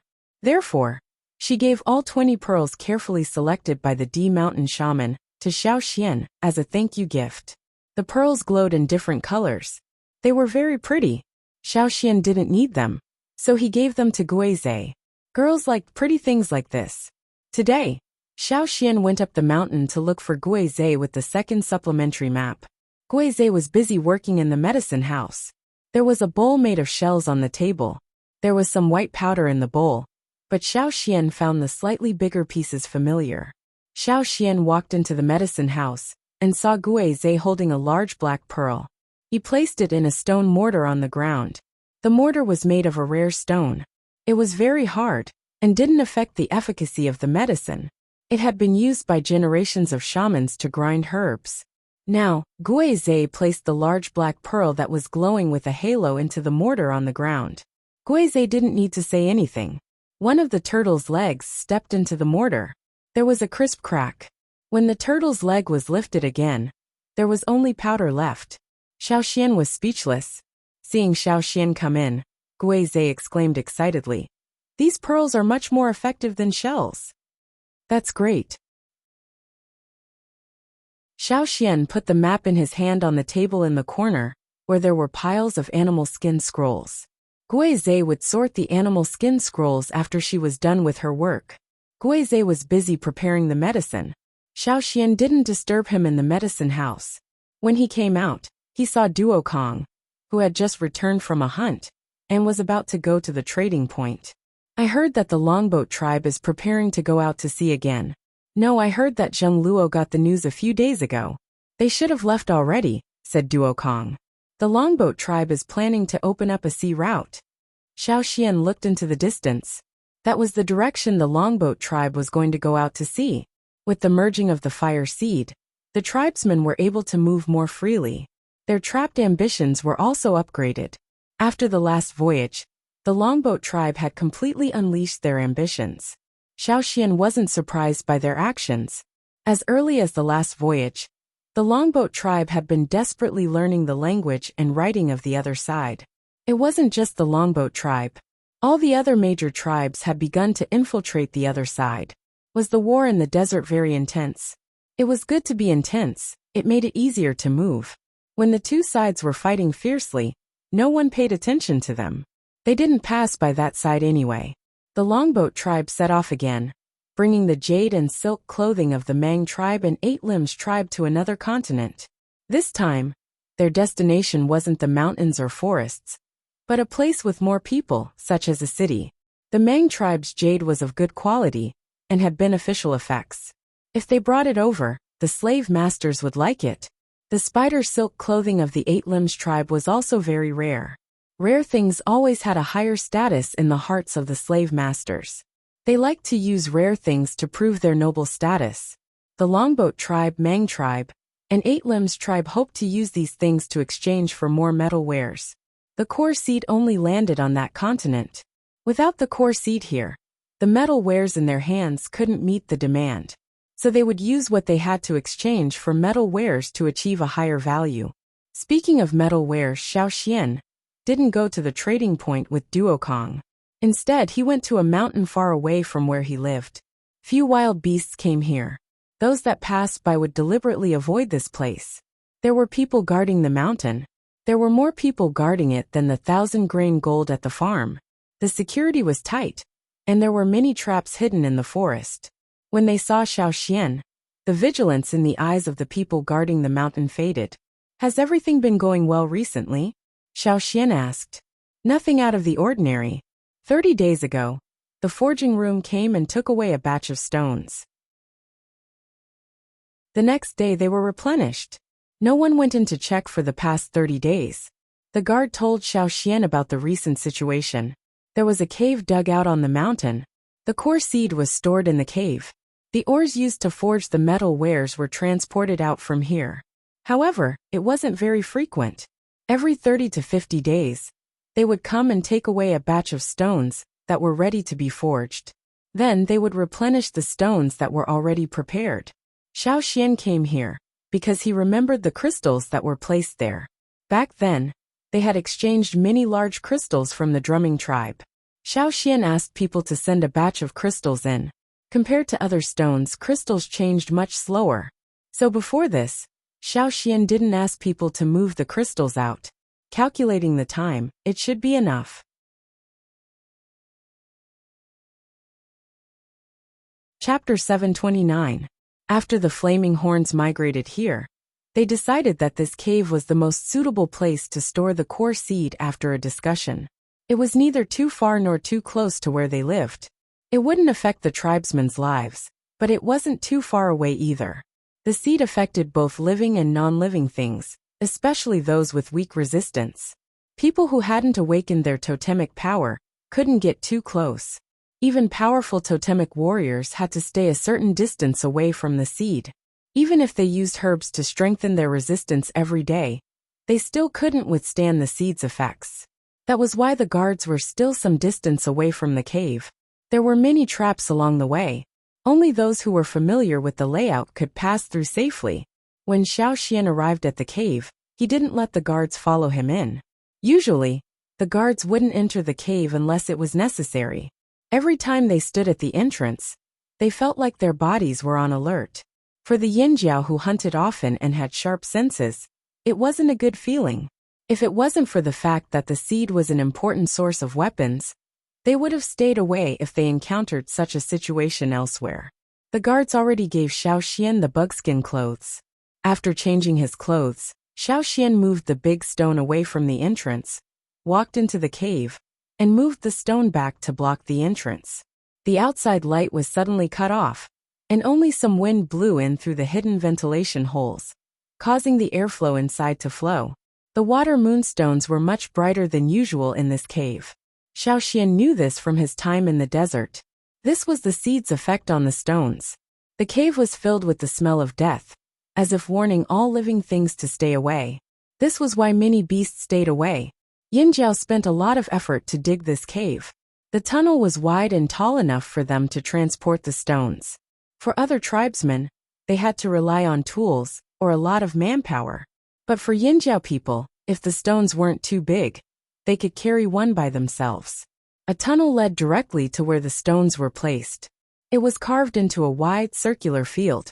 For the seed, the Yin Jiao people had almost emptied it. Pieces of carefully selected stone were placed neatly in a circle around the core seed in the center. The better the material, the shorter the time it took to change. The smelted material would be better too. Plus, the flaming horns were good at choosing materials. If they didn't have a core seed or a metal tool, they would still choose materials and grind them into tools. Today was different from the past. Now, everyone was choosing stones for the sake of sending them here. This way, they would be able to obtain better weapons. People always liked to change in a better direction. This was a necessity for survival. There were many paths between the stones in the center to make it easier for people to check. Every once in a while, someone would come over to check which stones could be moved to the casting room. With Xiao Xian's special vision, he didn't need to rely on the light from the water moon stone to see the changes in the stones. In the past, the quality of the stones would be directly distinguished by light and darkness in the special vision. However, these stones that had been placed here for a long time had begun to change. The images that appeared were no longer uniform. Instead, they seemed to have been divided into sections with different shades of color. Only a special section was needed to forge the new bronze. The metal ores in the other sections may be precious, but at least for now, the flaming horns did not need them. Maybe in the future, when forging skills reached a higher level, they would shift their focus to the stone sections. Xiao Xian didn't look at the other stones. Instead, he went straight to where the crystals were. There was an area specially set aside to store the large crystals from the drumming tribe. At a glance, this area was the only one that was different from the other stones. At the time, Xiao Xian's idea was a whim. Originally, they wanted to store the crystals and trade them with the slave masters on the other side of the sea. After all, the people there preferred beautiful and rare stones. It was Xiao Xian who sent some of the larger crystals here. As for the smaller ones, some were stored. Just as Zheng Luo and Duo Kong thought. Some of them could be used for trade in the future. The rest was used by Xiao Xian to polish lenses. He made a magnifying glass for Gui Zhe to study herbs. He also made a few binoculars for everyone to keep watch and travel. When he came to the area where the crystals were placed, in his special vision, most of the crystals had changed. Only the surface didn't change much, but the insides were completely different. Especially the center. In Xiao Xian's special vision, it was as bright as the moon. Compared to the other stones, it was as dim as stars.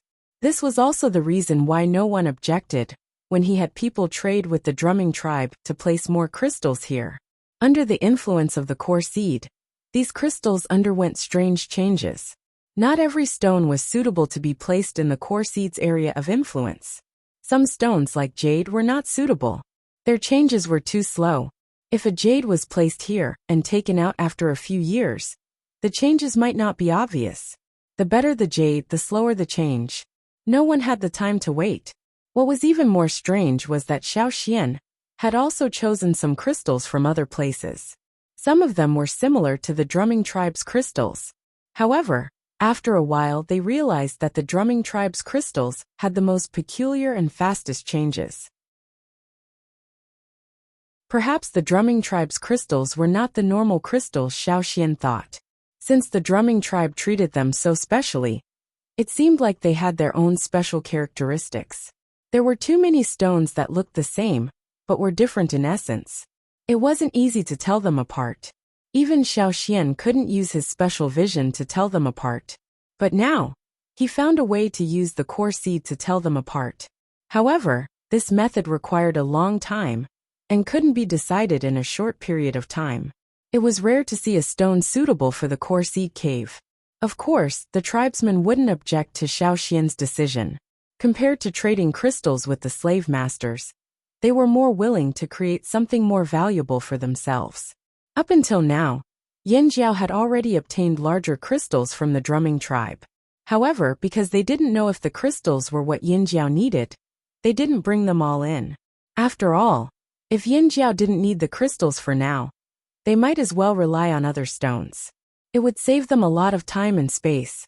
However, if they found out that the crystal contained something that everyone needed, and that it was more valuable than the other stones, and could bring more benefits to the Flaming Horn tribe, then the Flaming Horn tribe would transport all of their crystals here. Deactivating his special vision, Xiaoxian used the light from the water moon stone to look at the crystals. Most of the crystals the drumming tribe took out were colorless crystals, but now the inside of the colorless and transparent crystals had changed beyond recognition. Of course, the most eye-catching was the crystal core. Inside the transparent crystal, the center was filled with all kinds of colors, as if the originally colorless crystal had been dyed into a colorful color. Some yellow, red, gray, brown, and other colors were scattered around in an irregular pattern, blocking the things inside, making it impossible for people to see what exactly was inside.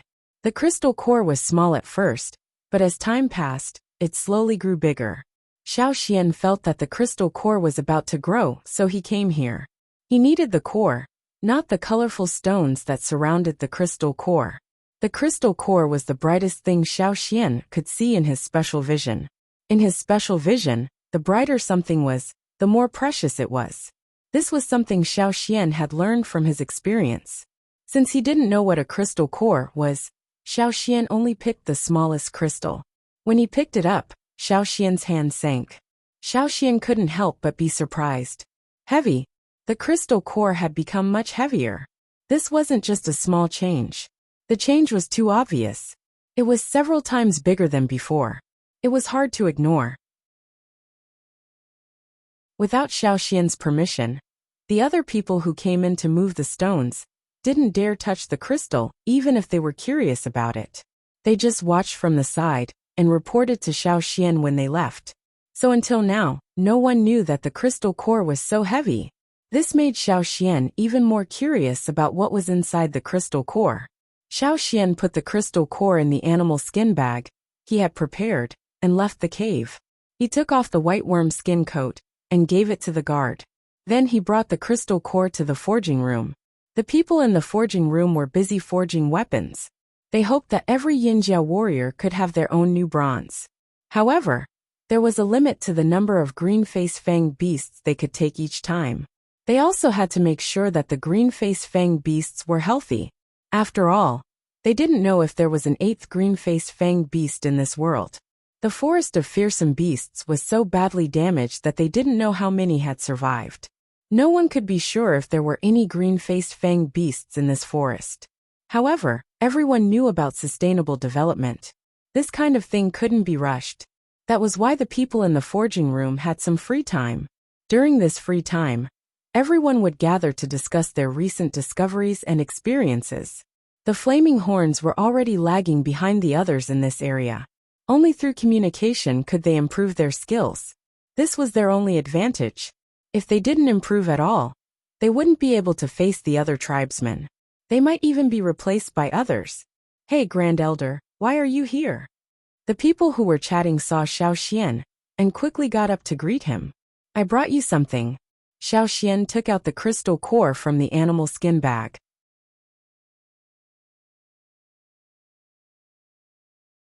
Chapter 730. What's this? The people in the forging room immediately gathered around. Based on their understanding of Xiaoxian wouldn't give away an unimportant stone so easily. Could it be from there? An older middle-aged man pointed at the place where the core seed was placed. There was no need for him to explain. Everyone immediately understood. "I've heard about the changes there, but I didn't expect it to be like this." The people in the forging room rubbed their palms together. They weren't afraid of the changes. They were interested in all kinds of new changes. "Try it first." Xiaoxian handed the crystal to the elder next to him. "It's so heavy." The man's expression changed as soon as he touched the crystal. He frowned thoughtfully. The others couldn't wait any longer. Before the man could react, they all rushed over to try the crystal. "It's really heavy." "Great Elder, how did this stone become so heavy?"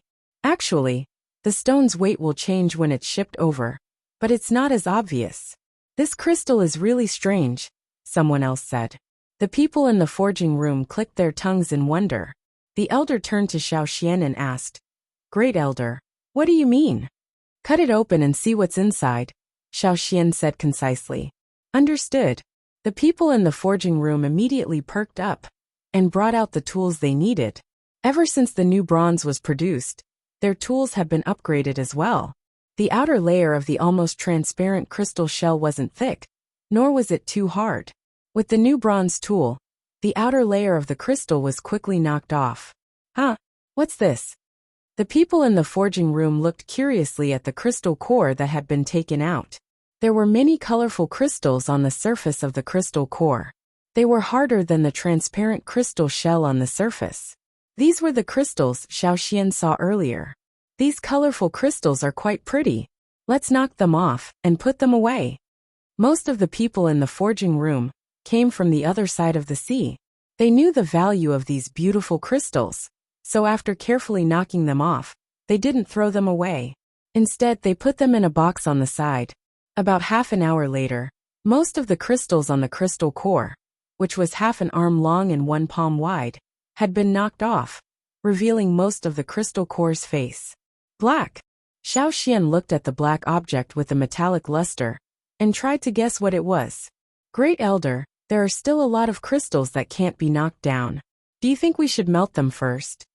Generally, the impurities in the ore would be removed during the smelting process, which was why the blacksmith thought of this method. "All right, you guys try it first." This piece of land was meant for testing, so Xiaoxian let them do as they pleased.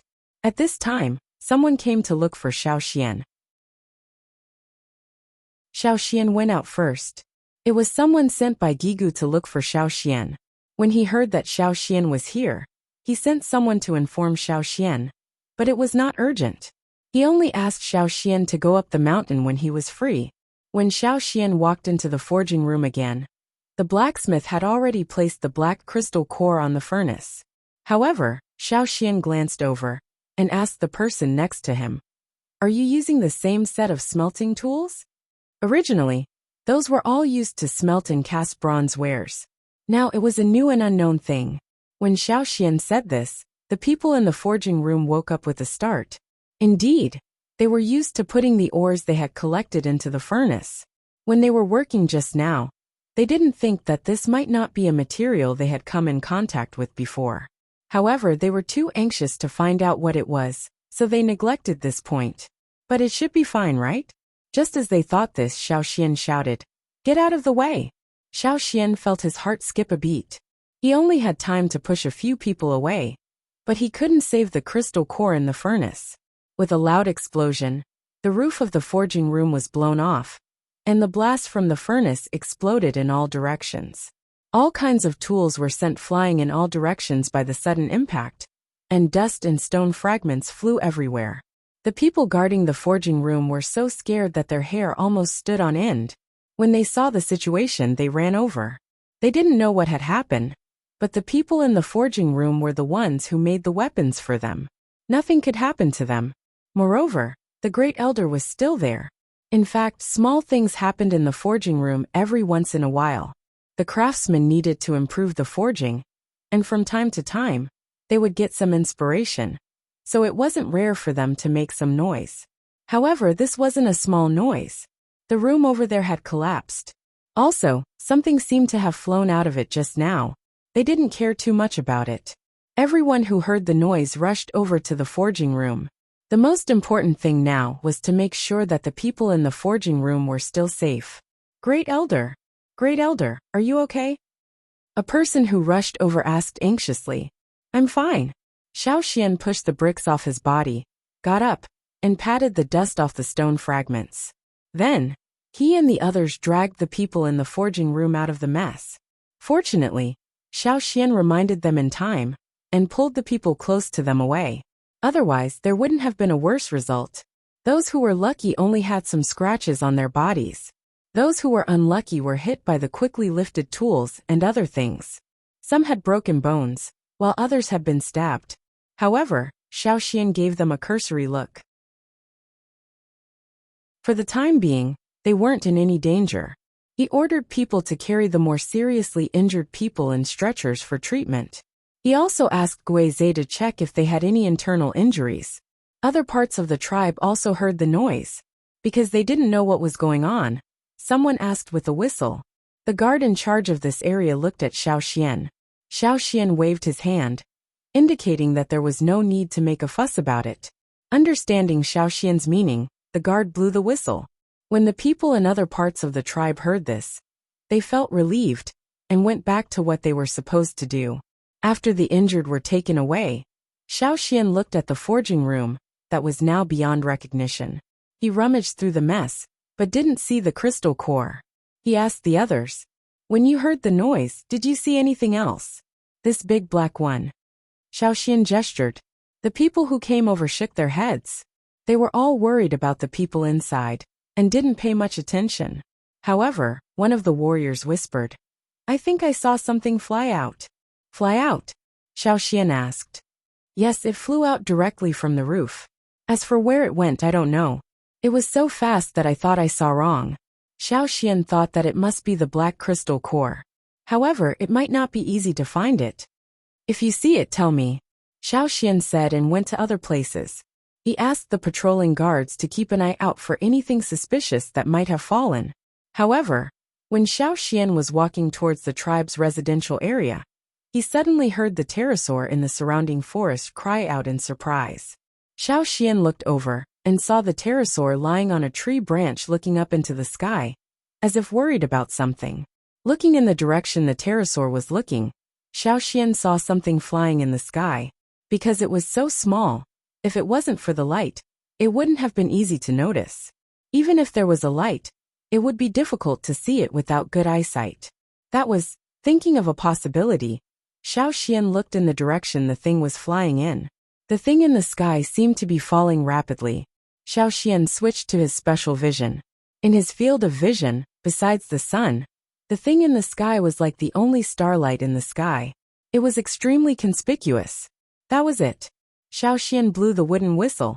The thing in the sky wasn't falling towards Yinjiao's headquarters, but on the other side of the river. It was very likely that it was near the trading point.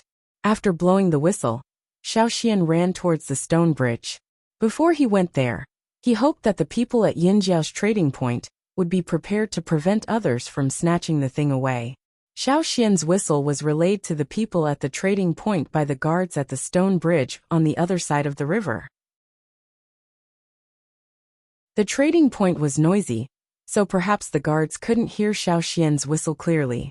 However, when the people here relayed the message, they understood. Duo Kong and Zheng Luo heard the noise and came out. They looked up at the sky. After all, the whistle could only convey a limited amount of information. Xiao Xian only told them to look at the sky. At this time, the thing in the sky had descended a lot. The people on the ground could also see the approaching fire in the sky. "What's that?" Someone in the trading point exclaimed. "Is that fire? Fire can do that. It must be something good. Yinjiao's people are going over." Duo Kong personally led a group of people towards the place where the thing was falling. It was impossible to hide the noise from everyone. Moreover, after hearing the whistle, although the people from other tribes did not understand the content of the whistle, there would always be people who looked up into the sky. 1 spread to 2, 2 spread to 4. More and more people saw the fire falling rapidly from the sky. Curious people also followed them. However, this was Yinjiao's territory. They might not be able to snatch the thing away from Yinjiao. Most of them were just there to watch the show. In the city, EC, Wu He and the others had all sorts of guesses in their hearts. A fire falling from the sky was indeed very suggestive, especially Wu He and the others. When they saw the scene, they immediately forgot about the pain and disappeared in a flash to grab the thing. What fell from the sky might be a treasure. The fire in the sky came closer and closer. Like a shooting star, it smashed into the ground not far from the trading point with a loud bang. Because of this, the noisy trading area fell into a momentary silence. What's going on? That thing in the sky, it fell. Scary, it's really scary. I don't know what it is. Why do strange things always happen in Yinjiao? The people in the trading point didn't have the guts to go out and take a look. They could only gather together and discuss. Some of the people who went out wanted to take the opportunity to snatch the thing away. But when they got there, they found that Yinjiao's people had already surrounded the area. They were filled with killing intent. A few people who wanted to snatch the thing away had already been killed. The smell of blood and the obvious killing intent woke up the impulsive people and made them stay away. In the sky, Wu He and the others saw that there was a hole where the Yinjiao's people were surrounding. Hot smoke was coming out of it. What a pity. Why did it fall in Yinjiao's territory? If it was anywhere else, Wu He and the others would still try to snatch it away. But here in Yinjiao, they thought about their experience of being captured. Although they were tempted, they didn't dare to make a move.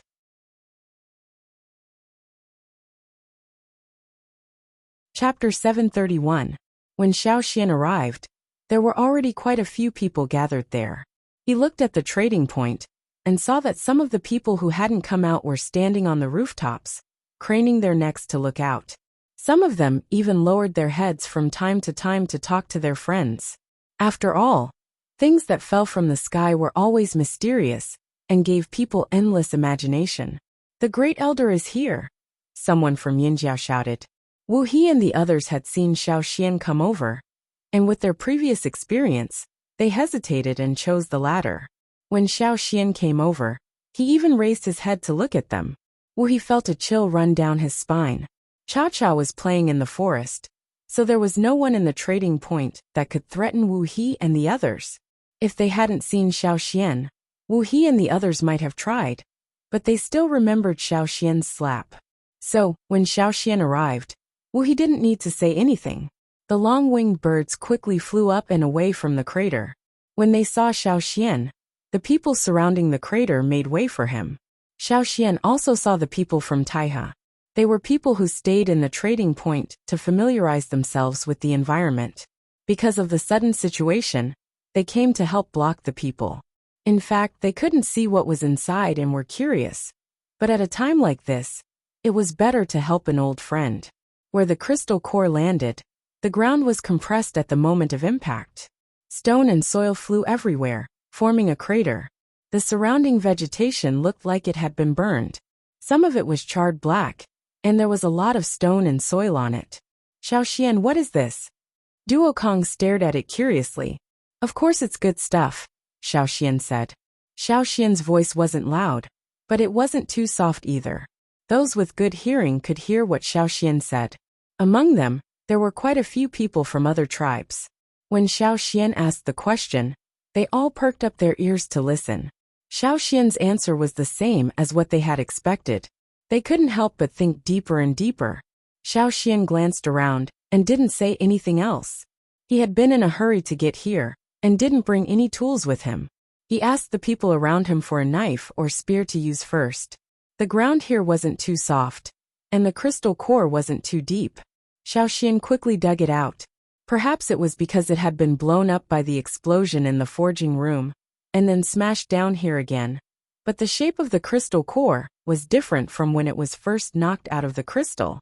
It was not as long, and its shape was irregular. Other than the shape, the most obvious change was its appearance. The messy crystals that were originally attached to it had disappeared.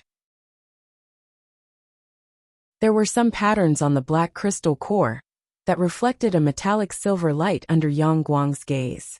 Because the crystal core wasn't too big, Xiaoxian asked someone for a beast skin bag after the temperature dropped. He put the strange crystal core inside. He didn't bring the crystal core back to the headquarters. Instead, Xiaoxian walked into the flaming river castle in the center of the trading point under everyone's watchful eyes. So many people had seen it anyway.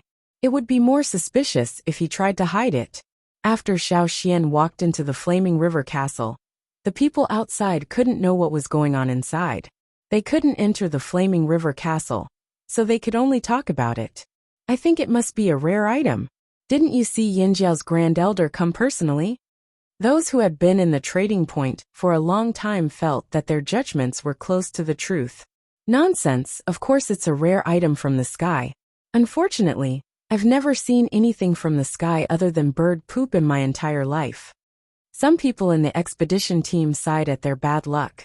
Everyone else had found a treasure, but their expedition team had been traveling for so many years and visited so many places.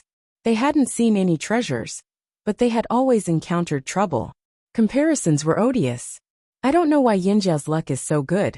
Could it be that Yinjiao chose this place because they thought there would be good things here? I'm not interested in anything else. I just want to know what that thing from the sky looks like and what it's used for. I don't know. I'll go ask around. I think someone saw it before. It's a rock. Everyone in the trading point had their own guesses. Some people wanted to take out more resources to trade with Yinjiao for that thing from the sky. Unfortunately, Yinjiao didn't lack those resources at all. Want to snatch it? Yinjiao's territory was guarded by many people. Plus, more and more people from the Flaming River area were leaning towards Yinjiao. They were worried that they wouldn't have a chance to show their loyalty. If someone really wanted to make a move, someone else might jump out before Yinjiao could do anything. Plus, there was an unfamiliar Taiha tribe this year. It would be even more difficult for them to make a move here. EC, what do you think? Wu He asked EC when he returned listlessly. Although EC didn't know anything about divination, his predictions were sometimes quite accurate. If Wu He had listened to him last time, he wouldn't have been locked up for so long by Yinjiao. I only know of two things that come from the sky. One is the fire seed, but that's just a legend. I don't know if it's true or not. The other is the core seed, but those things are controlled by the people in the royal city, Wu He said. But the thing in Yinjiao's hands doesn't belong to either of them. That's strange. EC had been thinking. He could only make accurate judgments based on things he had seen before. However, he had never seen anything that fell from the sky. The only thing he was sure of was what Wu He said. It wasn't the fire seed or the core seed. Forget it. I still have a lot of things to settle. Because many people in the trading area were not good at math, and because of the frequent transactions, the volume of transactions had been increasing. This gave EC a chance to survive. As for Yinjiao's discovery of the meteorite, he didn't think it was that mysterious after all. Wu He saw that EC didn't want to talk about it, so he left angrily and went to find other people to gossip. At the same time, inside the Flaming River Castle, Duo Kong and Zheng Luo were already surrounding Xiaoxian's black stone, marveling at it. Aside from the natural disaster, this was the first time they saw something like this. Could it really be some kind of treasure? Duo Kong even went over to pick up the stone for a closer look. It's so heavy. Duo Kong was surprised by the weight on his hand. It wasn't that he couldn't carry it. After all, the stone was only so big. It couldn't be that heavy. He only said it was heavy in comparison to other stones. Duo Kong tossed the stone and exclaimed, "Things from the sky are really different. What can it be used for?" Zheng Luo looked at Xiaoxian puzzled. "I want to see if I can use it to make weapons. What are the characteristics of the weapons I make?" Xiaoxian said. "That's it." Zheng Luo agreed with the idea of making weapons, but this stone was too small. Was it enough? Moreover, although he didn't know much about forging, he knew that there would be a lot of trouble in the process of forging weapons. He also lacked experience. The charcoal, the temperature of the furnace, and so on needed to be tried again and again. No one knew which conditions were the best. Testing meant that they would need more of this stone. What could they do with this amount of raw material? Who said there's only one? Xiaoxian smiled. Hearing this, Duo Kang's eyes lit up. Could there be other stones from the sky today? You really think this is a divine object from the sky? Xiaoxian told them about the crystal core and the forging room. Zheng Luo and Duo Kong were stunned for a moment, then laughed. So that's why. If Xiaoxian didn't explain, they really would have thought it came from the sky. Tribesmen always respected the heavens, so of course they would look at things that came from the sky differently. But they didn't expect the truth to be like this.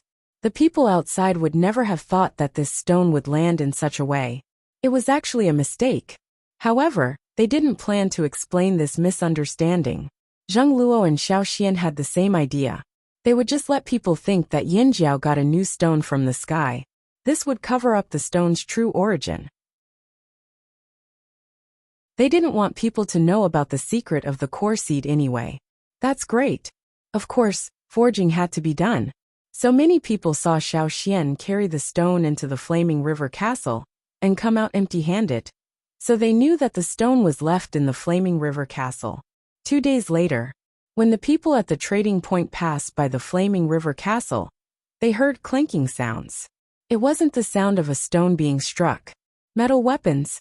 Metal weapons weren't rare anymore. Anyone with a bit of knowledge would know.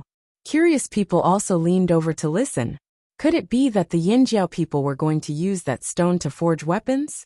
Those who thought they understood the Yinjiao people's intentions shared their speculations with others.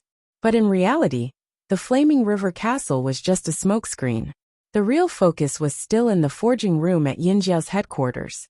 The destroyed forging room had been rebuilt, and even more crystal cores had been hammered out. After the previous furnace explosion, everyone was even more cautious this time.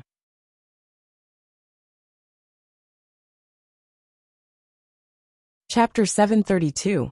In the newly built forging room, there were no new bronze tools. At most, there were some ordinary bronze wares. Ever since the last accident, Xiao Xian and the others in the forging room searched for the cause of the explosion. In the end, they found that the reason why the crystal core had such a big reaction was because of the new bronze. Under normal circumstances, there wouldn't be any reaction when the two were placed together. However, under high temperature, the tools containing the blood of the green-faced fanged beast would react with the crystal core, such as a sudden explosion. In other words, the most important thing was the blood of the green-faced fanged beast. It could be said that there were traces of new bronze everywhere in the casting room, where bronzeware had been forged. If that was the case, it would make sense for the furnace to explode. However, when forging the crystal core, the green-faced fanged beast's blood couldn't be added. The people in Yinjiao were worried that the quality of the wares they forged wouldn't be too good. In their opinion, the green-faced fanged beast's blood was a necessary material for good wares. However, Xiao Xian didn't think so. Even if the wares they forged weren't as good as the new bronze, it wouldn't be too bad. A new material was always exciting. Even if they were disappointed that they couldn't add the blood of the green-faced fanged beast, their anticipation for the new material didn't fade. The people who weren't seriously injured in the accident had mostly recovered in a few days. They were also totem warriors and had strong recovery abilities. These days, they had been studying the crystal cores with Xiao Xian in the forging room, trying to forge wares. They controlled the size of the furnace fire, and even changed the charcoal made from wood. There were many differences between this and the bronze wares. Although it was troublesome, the people in the forging room valued the crystal cores more and more. When the crystal cores were forged, they would emit a lot of sparks. This was something they hadn't encountered before. Clang, clang, clang. The sound of forging kept coming from the forging room. Outside the forging room, there was almost no other noise. Although the guards didn't know what was going on inside, they could guess from their past experience that the forging room was going to be different this time. The hammering sounds were different and lasted for a longer time. The sound of hammering echoed in the not-so-spacious forging room. Every time it was hammered, sparks would burst out from the point of impact, like fireworks in the night. Every time they breathed, hot air would enter their lungs. The people in the forging room had long been used to this environment. The clothes of the people standing next to them were soaked in sweat, let alone the people forging. At this moment, the person wielding the hammer was Xiao Xian. The embryo was so red that it looked like it was about to burst into flames. With each strike it changed. Compared to its initial state, this embryo had shrunk a lot. The hammers used for hammering were made from the embryos that were hammered out from the crystals. Now they were being used to hammer these red-hot embryos of unknown origin. Everyone in the room had a solemn and serious expression on their faces, as if their necks were fixed. They stood there in the same posture, their eyes fixed on the embryo that Xiao Xian was hammering. A pair of tongs clamped the red-hot embryo to prevent it from flying out when hammering. If it landed on a person's body, it would directly burn the place it came in contact with. The hammering hammer hammered down on the embryo. The muscles on the faces of the people who were glued to it trembled. Sparks burst out in all directions. It looked like Xiao Xian was going to smash the embryo. They couldn't help but think of the explosion that day.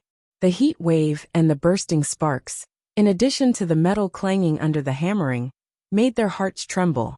Hammering was very taxing. The amount of force, angle, position, and so on had to be considered. One couldn't just swing the hammer blindly. Xiao Xian stared at the embryo. The bursting sparks were like a space-time tunnel, and he was in it. How long had he hammered? He couldn't remember, but it felt like 100 years had passed every day. As for the embryo that had been forged countless times, it gave off a sharp feeling even though it was still hard to tell what it looked like. This was just the feeling of the craftsmen in the forging room. However, they believed in this feeling. It was brought to them by experience, just like the intuition of an old hunter in the forest. It was precisely because of this that they were looking forward to the tool made from crystal cores. Hammering, molding, polishing. 30 days later the hammering began. All the sounds in the forging room stopped. Xiao Xian's mind, which had been tense for the past few days, finally relaxed. Waves of exhaustion washed over him, and even standing was tiring. Xiao Xian didn't care if there was anything else on the ground. He raised his foot and casually kicked the ground. He sat down and took a long breath. At the same time, he looked at the saber in his hand, which was different from the other weapons he had used before. His heart suddenly filled with boundless emotions. After such a long time, he finally got a result. But he didn't know if this result would be satisfactory. It was a saber about 4 fingers wide. It was narrower than the sabers commonly used by Yinjiao people, because Yinjiao people preferred to use wide swords and sabers. They tended to use heavy weapons. Although the one in Xiao Xian's hand wasn't as wide as the others, it was still quite heavy. If it was someone from another tribe, they might find it too heavy and inconvenient to use. But for the flaming horns, it was just right. Of course, if it was bigger and heavier, it might be more suitable for hunting. It was a habit. After resting for a while, under everyone's expectant gazes, Xiao Xian took the knife and opened the door to the forging room. Outside, Yang Guang's radiance shone brightly, reflecting a dazzling cold light on the saber. Everyone who saw it couldn't help but close their eyes. At the same time, countless goosebumps appeared on their bodies. However, this didn't mean that they were afraid.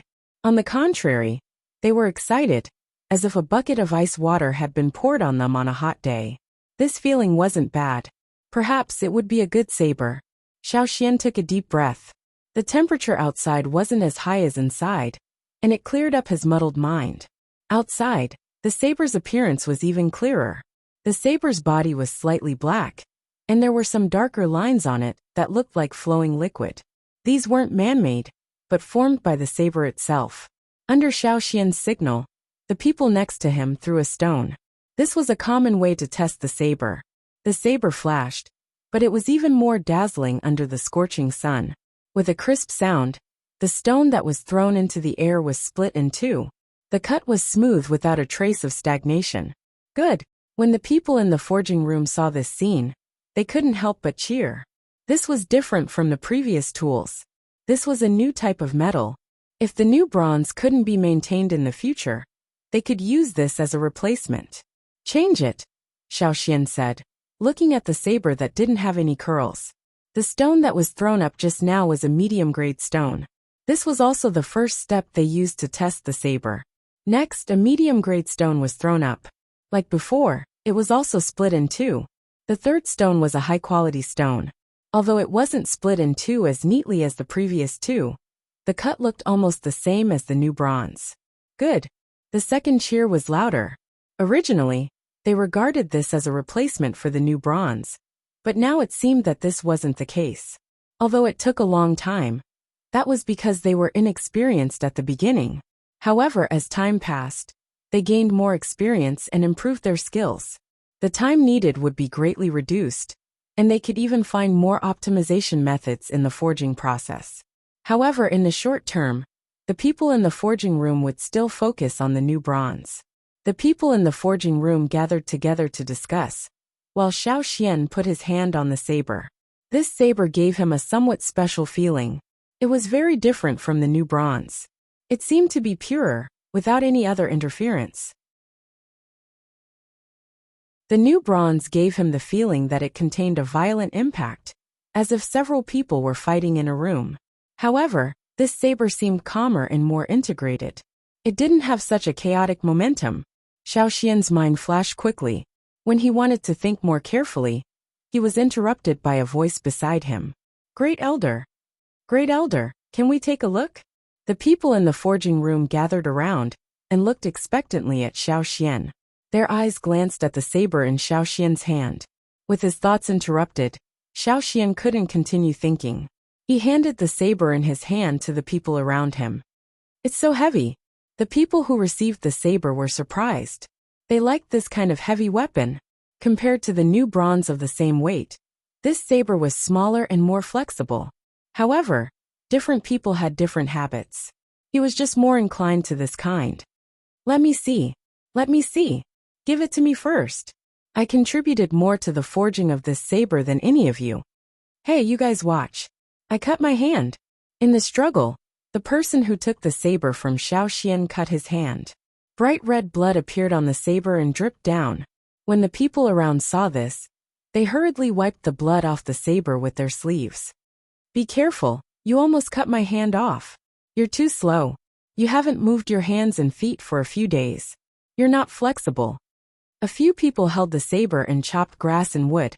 They didn't want to use the saber to test so many stones. Although they didn't bend the blade when they chopped the stones just now, they didn't want to. They were just doing it for fun. What they didn't notice was that Xiao Xian stood to the side and stared at the drop of blood on the ground. He then looked at the saber in the forging room, and then at the drop of blood on the ground. He seemed to be deep in thought. When everyone had finished their work, they reluctantly handed the saber to Xiao Xian. This saber was Xiao Xian's. After all, Xiao Xian had taken the main responsibility during the forging process. It was up to Xiao Xian to decide who to give it to. Moreover, Xiao Xian was the great elder. The people in the forging room wanted to ask something, but they saw Xiao Xian take the saber and cut the blade with his finger. He let the blood drip onto the blade. Before the blood dripped from the blade, he pressed his thumb on the drop of blood, and then slowly moved it on the blade. You're tuning in to the Li Mei's Wuxia Whispers YouTube channel. We're so grateful for your support, and don't forget to subscribe to join us on this incredible journey through captivating stories. Your generosity through donations truly makes a world of difference, as it's the primary source of revenue that allows me to expand and enhance this channel for you. Thank you from the bottom of my heart for being a part of this adventure.